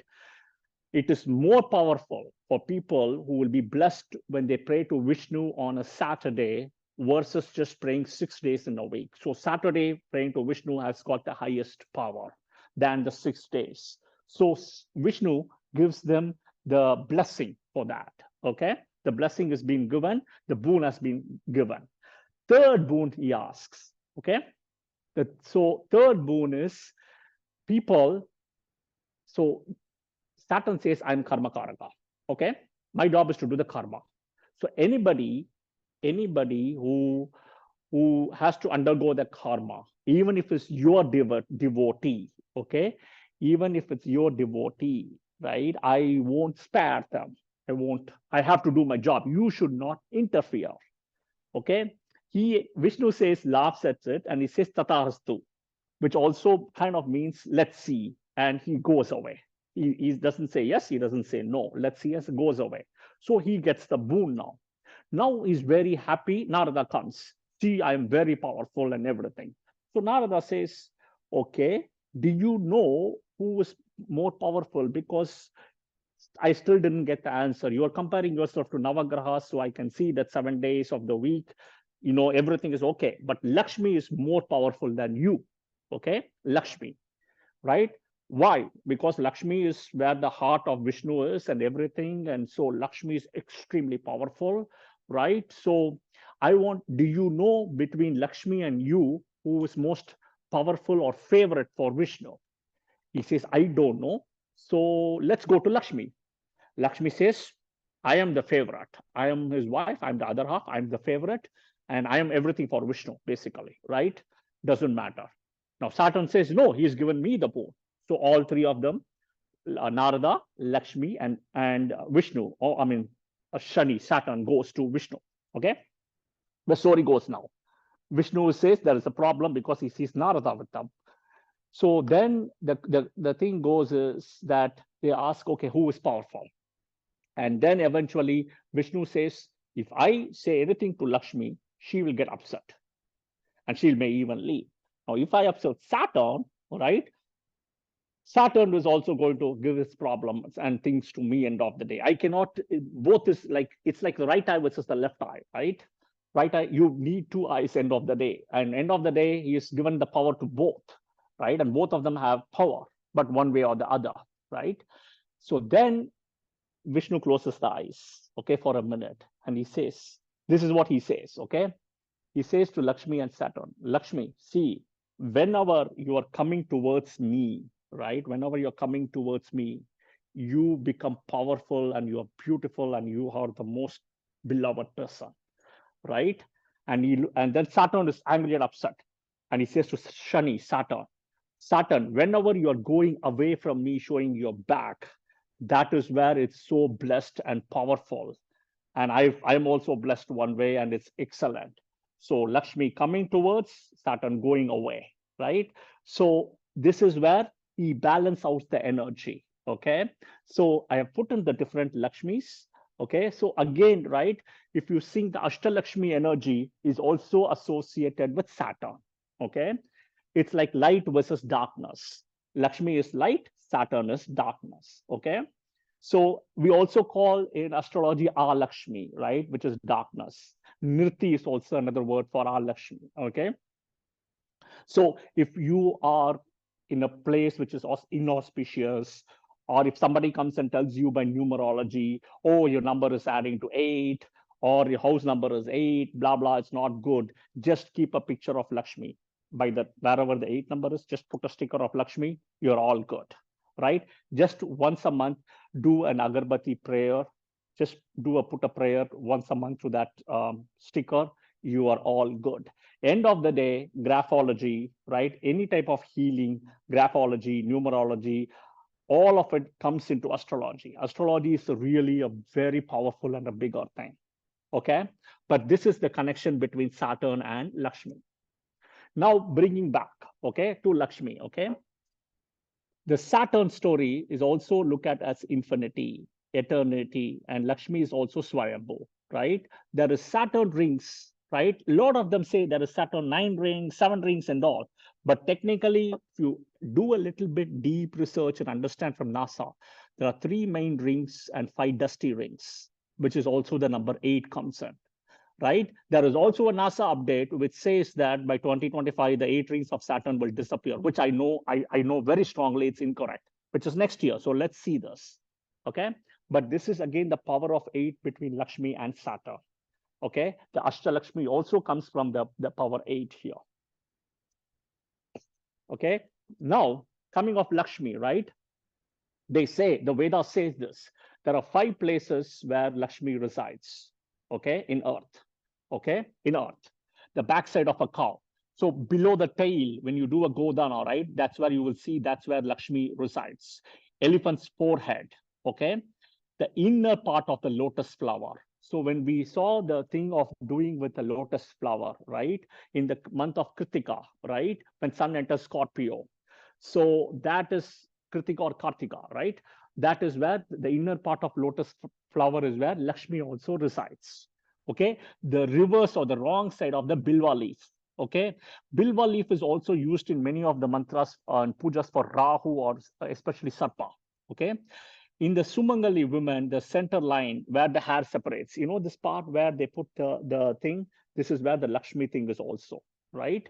Some of the things, if you look for Lakshmi, is Lakshmi's abode at Vishnu is at Vishnu's leg at Shirsagar, okay?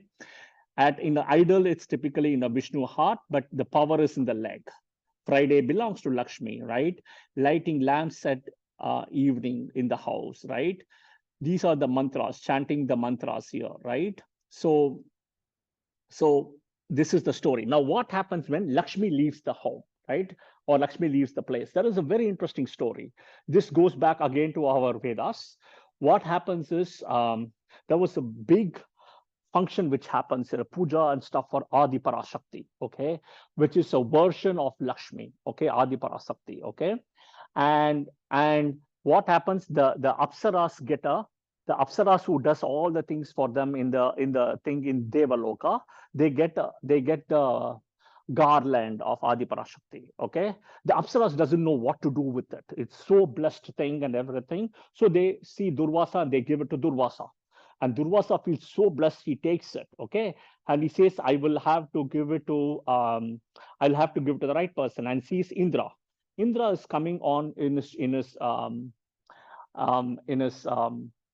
mount, which is Airavata, which is elephant, right? And they say if Indra is 99% with his ego and everything, and Indra is unfortunately tamed his so-called Airavata elephant also in a way that it also has got some kind of an ego, unfortunately, right? It's like similar to the master. So he says, I have got this, I want to give it to you. So what Indra does is he's got a stag in the left hand, like a stag, and he uses the stick and lowers it down to get at the thing. He doesn't even get out of the elephant, right? To get out the garland. And as the garland is taken, it falls down, and the elephant stamps it. So Durvasa gets so upset. He says, this is the power of Adi Parashakti garland, and you have just shown your ego with it. From here on, I will curse you. You will lose all your power and everything. You're gone. You're no more the Indra. And he curses it, okay? So then he goes down, the elephant all bows down to Durvasa. He says, no, you cannot, I cannot reverse it. It is there. What to do now, right? And he says, the only way is go to Vishnu, and what you have to do is the Samudra Manta, the churning of the Samudra Manta, okay? So then what happens is, by the time he goes back to the Indraloka, in the Indraloka is like dark, like hell, right? Why? Because Lakshmi has left the Indraloka. So the Lakshmi, the Kamadhenu, all of them left. All of them, the deities, everybody. Where did they go? They all went to the Samudra Manta. The suction happens. The Samudra Manta takes all of the Lakshmi leaves along with them to the Samudra Manta. They all go down, right? So when the Samudra Manta churning happened, all of them came up because they went down from the Devaloka. Everybody left. So the minute Lakshmi left, Indra is out. No more Indra as a king. No more Devendra, right? All of it goes away. So that's how it happens, yeah?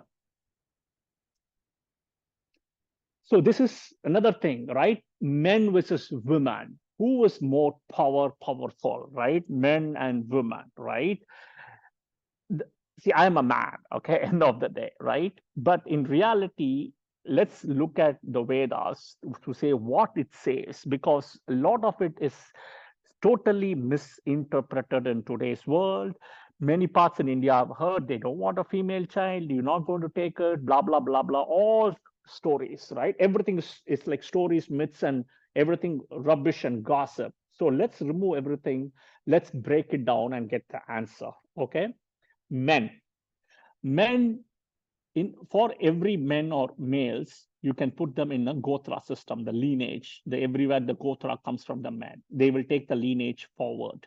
You can fit men into a Vedic chart horoscope, and a male, a father kind of a thing, and I'll explain that in a minute. Last name of the child also comes from the male, everything, okay? This is where men's so-called superiority comes, okay? Women, okay?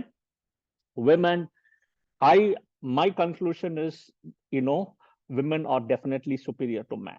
Okay, women are. That's my conclusion. Okay. Now, women having a female child will break the lineage, right? You cannot fit a woman into a Vedic chart, and I'll explain that why, right? only a mother technically can identify who the father of the child is end of the day, right? Now, again, Lakshmi, if you look at it, right, she always had what is called Swayambhu birth, right? There is no birth or something from a, think from a, cesarean or a vagina or any of those births. No, she was Swayambhu, right? Now, look at this multiple birth of a woman, okay? The multiple birth of a woman is, right, a child is born, okay, as a female. This is a female child, right? So specifically for a female child, in the female progress, what happens? A child is born, that is the first birth, okay? The second birth is the child when it hits the menses, is the second birth, okay? And then becomes marriage and then a mother, a rebirth happens, because the marriage is also a change, but the mother is a rebirth considered because the mother is delivering the baby, and at that time anything can happen to the mother, right? We have heard, not only the stories, but we have seen people where a mom dies when she's delivering a child and the child is alive but the mother dies, right? It's like, so every time when the mother delivers a baby, it's like a rebirth, right? So technically speaking, there are 3 births of a woman, okay? 3 births, okay? Men doesn't undergo this, okay? For if you look at moon also, right? Moon is born to Atri. Then the Samudra Mantham is a rebirth. And then the Akshaya Tritiya is another birth, right? As the waxing and burning thing after Shiva removes the kind of the curse. So moon also, if you see, has got 3 births, very similar to a woman, okay? So my point is, women actually is indeed superior. And women's superiority comes only when they become a mother, right? So a mother is the most superior person. And I'll explain that also, okay? And even if you see the prayers and everything, right? It says Mata, Pita, Guru, Devam, or Bhagwan, or God, right? It's Mata, mother first, Pita is second, Guru is third, and then only God comes last, right? So mother always comes the highest priority.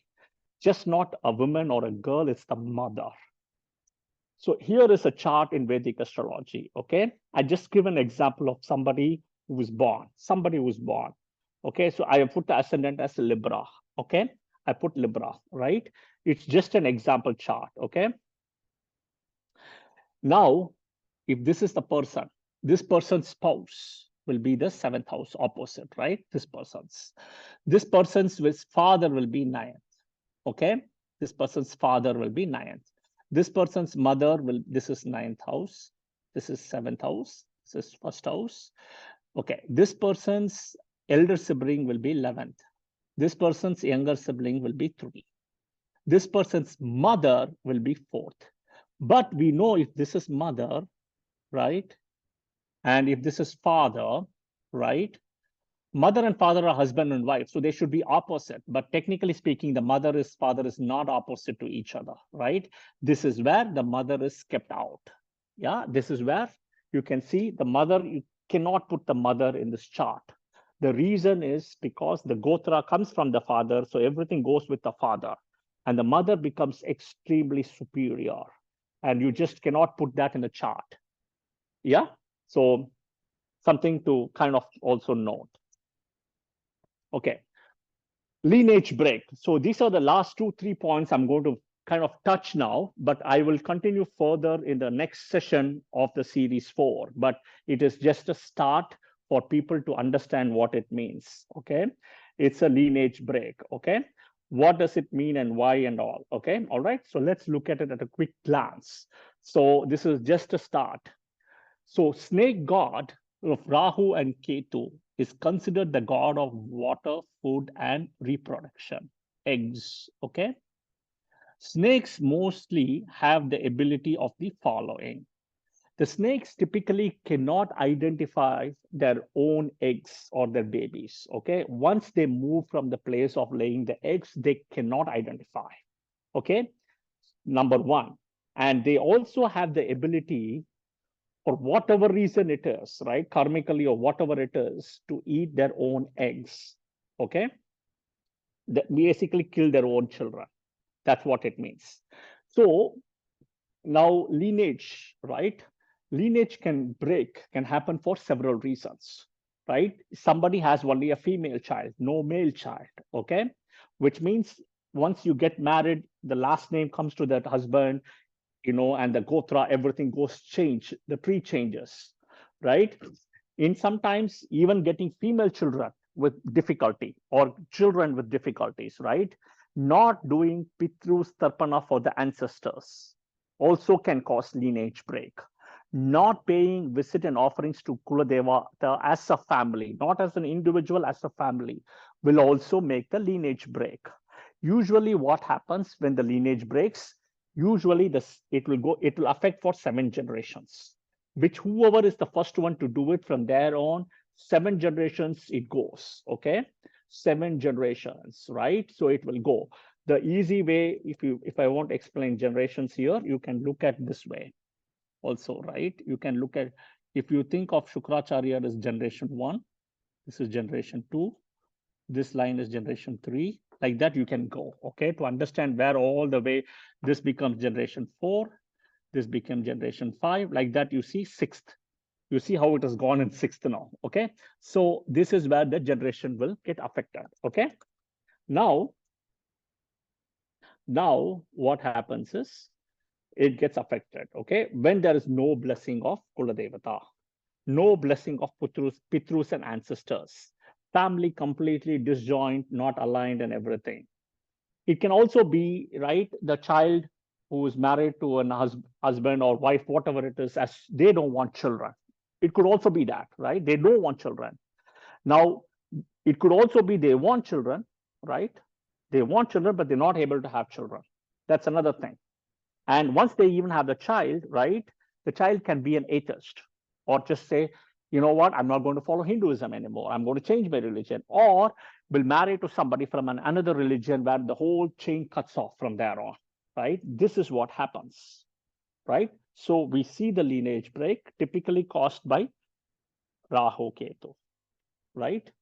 One is Sappa energy, Ketu is Naga energy, okay? And what is the remedy, right? See, it's a very easy thing that everything, it's a remedy, right? You have a headache tablet, okay. Now, it's karmic. It's a karmic shift. It's not a very easy thing, but there is a remedy, right? It will take time. It will take time. With utmost devotion, efforts, and prayers, certain issue of family lineage can be fixed with the guidance of a guru, okay, number 1. And Kula Devata will come in. The veto power is with the Kula Devata, right? And I'm very careful to say, right? I've said very clearly certain issues. I've not said all issues, certain issues. So something important to note. What can be fixed, what cannot be fixed, okay? Okay, we'll see how to navigate this. I'm just going to touch it now. I'm going to leave from here there on as the opening statement, and which will continue in the next session, okay? Because it's a very strong karmic energy. All of this is extremely karmic, what you're learning today. So one way I'm very happy and blessed that all of this is actually happening from a Hindu temple in which is of Vishnu again on a Saturday, right? So karma is also associated with Saturn, as we saw, which is also on a Saturday today, okay? So the 12 Jyotirlingas, right, has a very significant power other than a Kula Devata, right? You always need Kula Devata blessing. But having said that, has the removal for curses, sins, and the lineage issues, right? And again, this energy comes when what happens, the story goes is that the Jyotirlinga's energy comes from the time when Daksha Prajapati's yajna happens and Parvati dies in it, okay? Parvati, I shouldn't say Parvati, Sati dies, right? And Shiva comes in and takes that body with some of the things, okay? And doesn't know what to do. He keeps going to and fro, to and fro, to and fro. The direction he went to and fro is this direction. And this is where some of the parts they say, it's not the Shakti Peeth or anything here, where it fell down, right? Where all the parts actually was where we have what is called Jyotirlinga today, okay? Pretty much you can see it's all that 79 degrees it comes. It's a straight line. Okay, so basically the 12 Jyotirlingas which comes in, right, has got the energy of Shakti energy also, or Shakti Pita energy also comes in, right? But it's kind of the Shakti ash which not deliberately, but in the wind thing, it fell down and that's where it happened. Okay, so let's look at some of those things here. Okay, so if you see in the left, all the planets associated with it, the Jyotirlinga comes next. So the planet, the Jyotirlinga, the location, the mantra, and Atmakaraka, right? So here, you have to know your birth chart first, right? And once you know your birth chart, you have to know from your birth chart, which is your Atmakaraka, which is the planet which is at the highest degree, okay, in your birth chart. Okay, once you know that, right? Suppose, I'll just give an example, right? Suppose in your birth chart, whatever is your ascendant, sun is at the highest degree, sun becomes the Atmakaraka, right? So you can see here, you have to visit the Aries, also it's Aries, right? Where sun is typically exalted. Sun is exalted in Aries. So the location is Jyotirlingas Rameshwaram, which is the 7th one. And this is the mantra. So you have to go and collect 3 pieces of sand from the ground when you visit the Jyotirlinga three times. When I say 3 pieces, little is fine. You have to collect 3 times sand. And if possible, you can collect water from that temple also and bring it back to your home. Okay. This is the first place you have to visit. Okay. First place. If your karmic energy, as you know, as an individual, is extremely strong, but when you are also collecting the sand, there is a mantra what you're supposed to say. You're supposed to say the mantra 3 times. Okay. Or if you know your nakshatra number, you can say it, or you can say 108 times, whichever is easy for you. Right? But you have to start collecting pretty much everywhere, all of this, right? Now, interestingly, if you see, right, the Kedarnath temple, which is a linga, which is associated in a triangular shape, which is very unique, which is also with Saturn, okay? Same thing, Mahakaleshwar, it's south facing. Typically, all of the other lingas or everything is either north or east facing. This is the only thing which is south, again, Saturn energy, which is also associated with the southern energy as well. When I say south is Yama, Saturn, death, all those things comes into play, okay? Now, our book also says, the Puranas also says the liberation of sins, Badri, right? Badri Kshetra, right? Kedarnath, right? Visiting, praying them over there, right, will also free humans from the bondage of life. Okay, these 2 places have got very, very unique energy form. This is from a liberation of sin and from birth and rebirth. Okay, we are running out of time. Another 5 more minutes, we will stop here. Okay, so not much. Okay, this is kind of the last one I'm touching. So there is a recommendation of doing something called a Naga Pratishta, right? Visit all the 12 Jyotirlingas, you do the mantras, you collect the sand 3 times and the water. You have to install an idol of the snake on that sand and do the prayers, right? All the 12 Jyotirlingas sand together, right? And offering to the idol. Of course, your Kula Devata will still be the first prayer to come with. Then only over course of time, the curse will be alleviated. Okay, in terms of snakes, it talks about, our Puranas talks about a lot of snakes. Okay, there is speaking about Shesha, Vasuki, Takshaka, Karkotaka, Naga. Vasuki and Takshaka are extremely special, right? They're also special in one way because there is something called Nagamani, right? All this Nagamani energy comes from Ketu. There is a small blue color thing, okay, a stone kind of a thing. Okay, it's supposed to be extremely powerful. Okay. And they also do in many places something called Ashtanaga Puja. Okay, Ashtanaga Puja is done for these 8 snakes. Okay, and the 8 snakes are Ananta, Gulika, Vasuki, Shankapala, Takshaka, Mahapadma, Padma, and Karkotaka. Right? So, and the Vedas also talks about 17 species of Nagas, which comes into play. Okay, but end of the day, the point is the 12 Jyotirlingas has got the energy to neutralize the bad karma and certain issues, especially including lineages. Okay, so this is where the whole thing is. We will touch this in the next session more depth, but I just want to put it out here that this is where it is. Okay. All right. I think from here, I'm going to take a pause. We are 2 hours done. I'm going to wrap up this session for today. I'm going to keep the last 10 minutes for Q&A.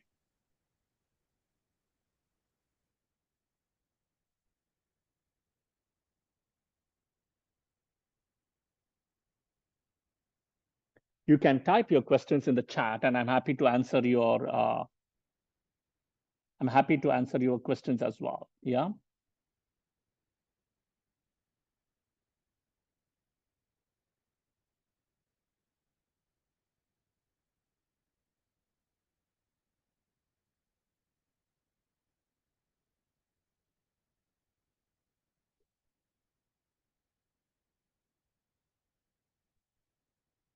Any questions or comments?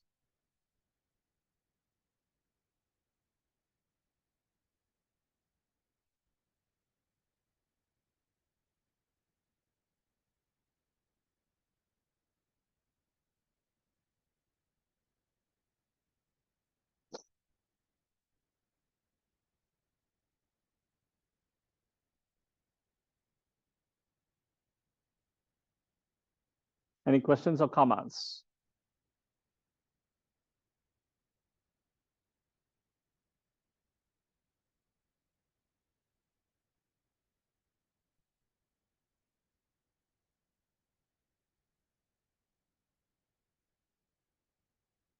Okay, Meera, are you there, Meera or Neela?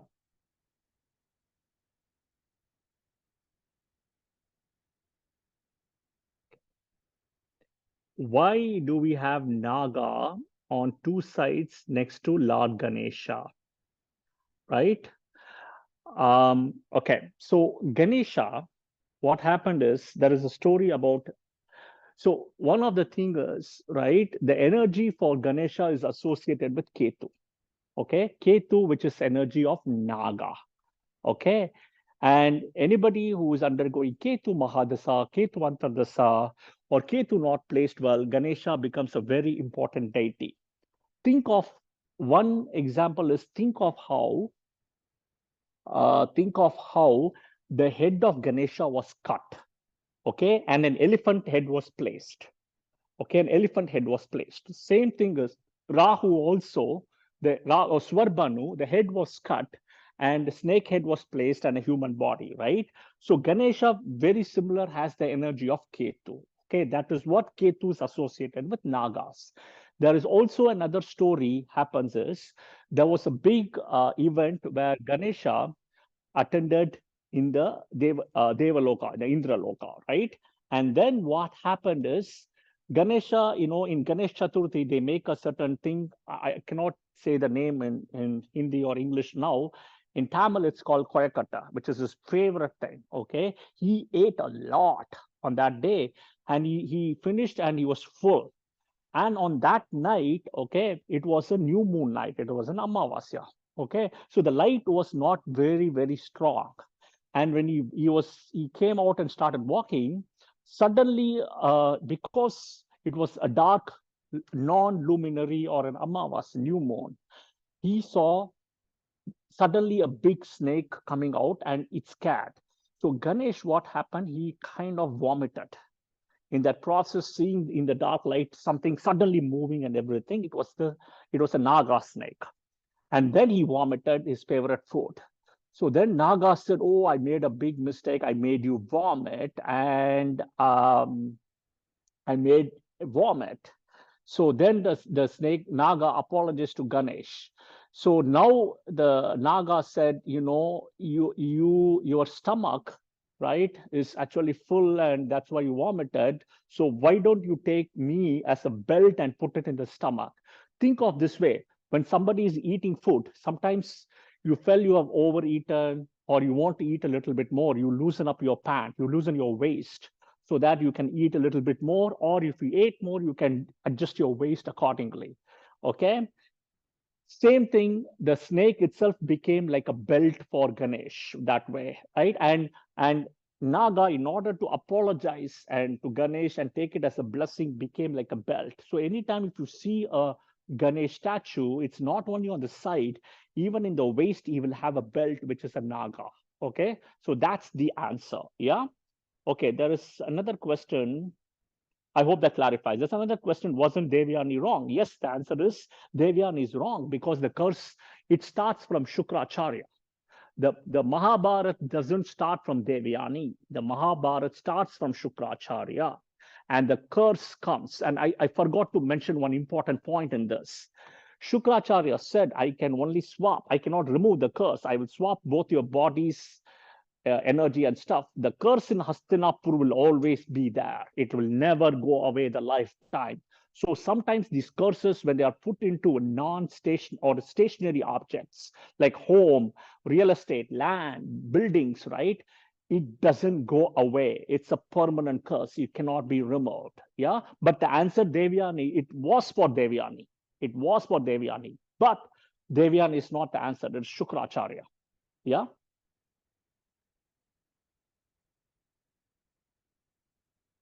Yes, it's Modak. Correct. Thank you. It was Modak. Correct. It's called Modak. I couldn't remember the name or recollect the name. Thank you. Okay. Any other questions or comments?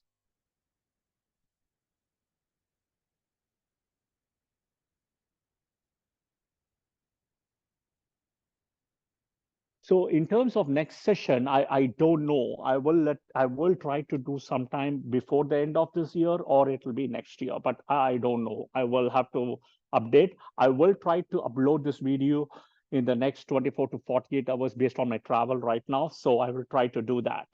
Okay. Any other questions? I'm just saying before I'm going to sign off now. Okay.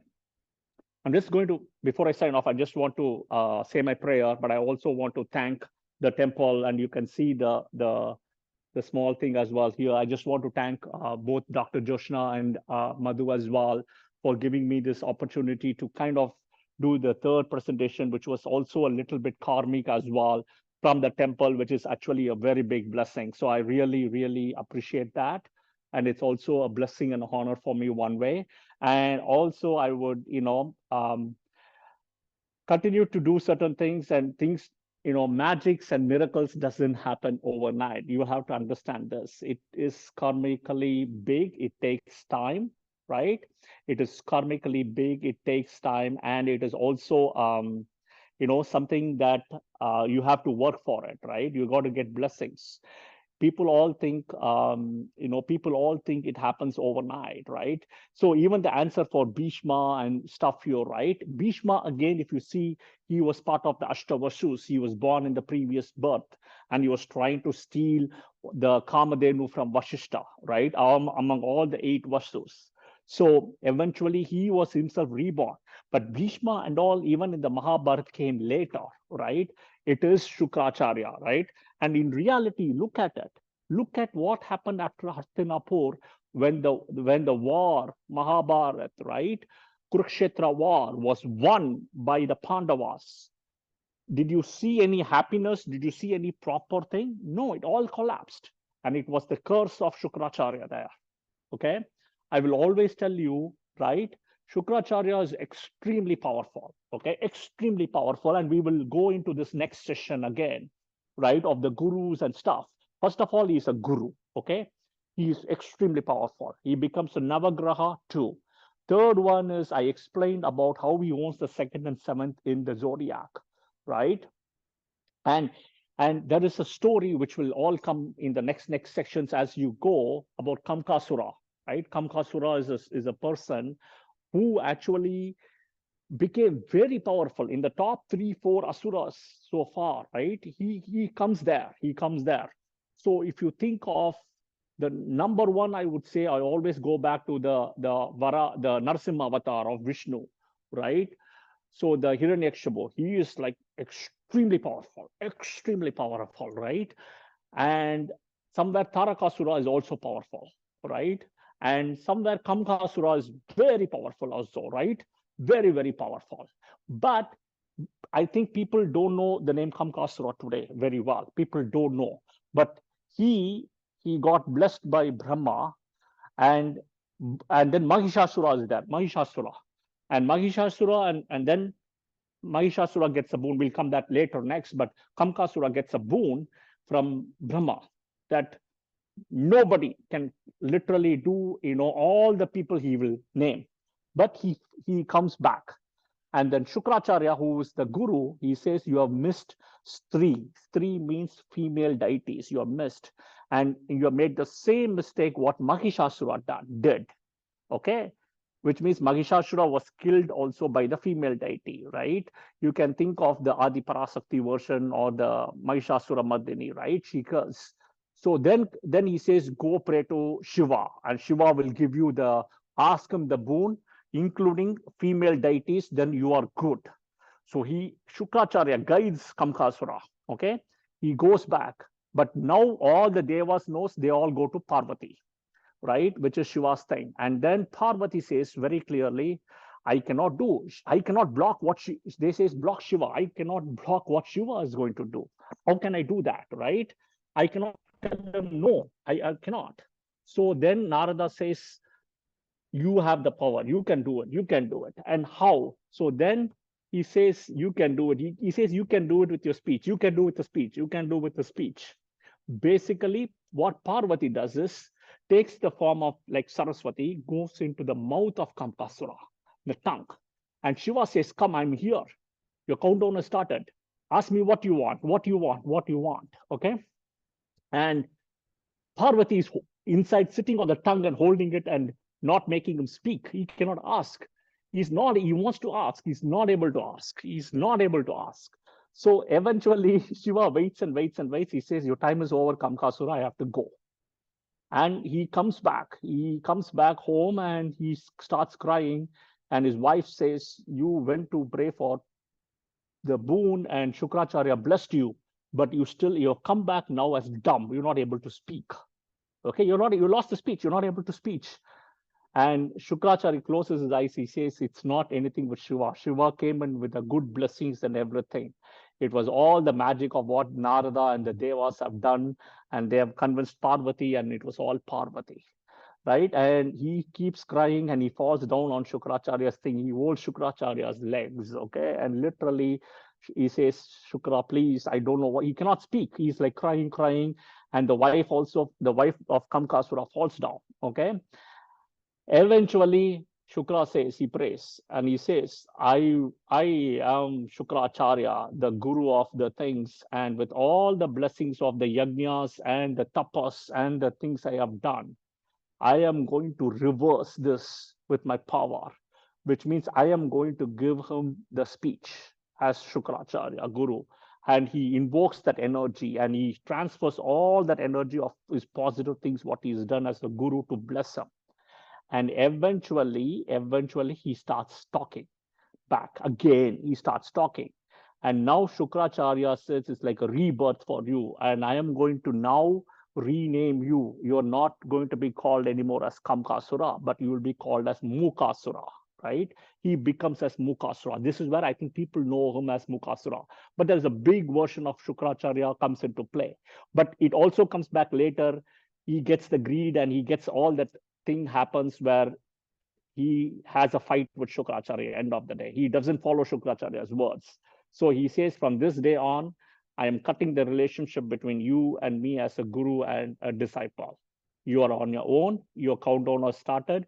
And he says, I will agree to Parvati when she came and took the tongue out and not make you dumb. I now understood why she has done it, because you deserve it. And he walks away.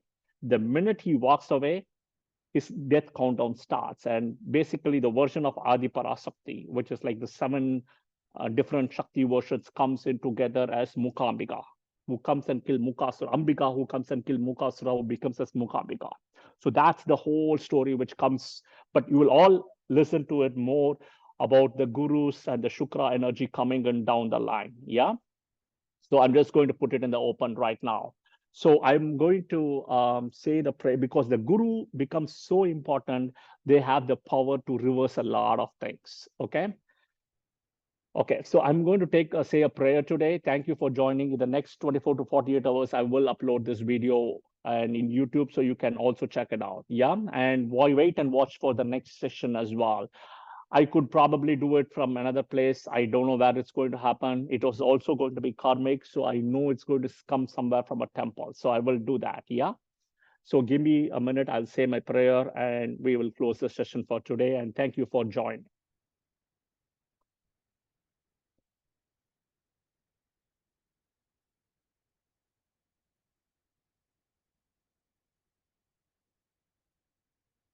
All right. Thank you, guys, and have a good day and stay blessed. Yeah. Om Guruve Namaha.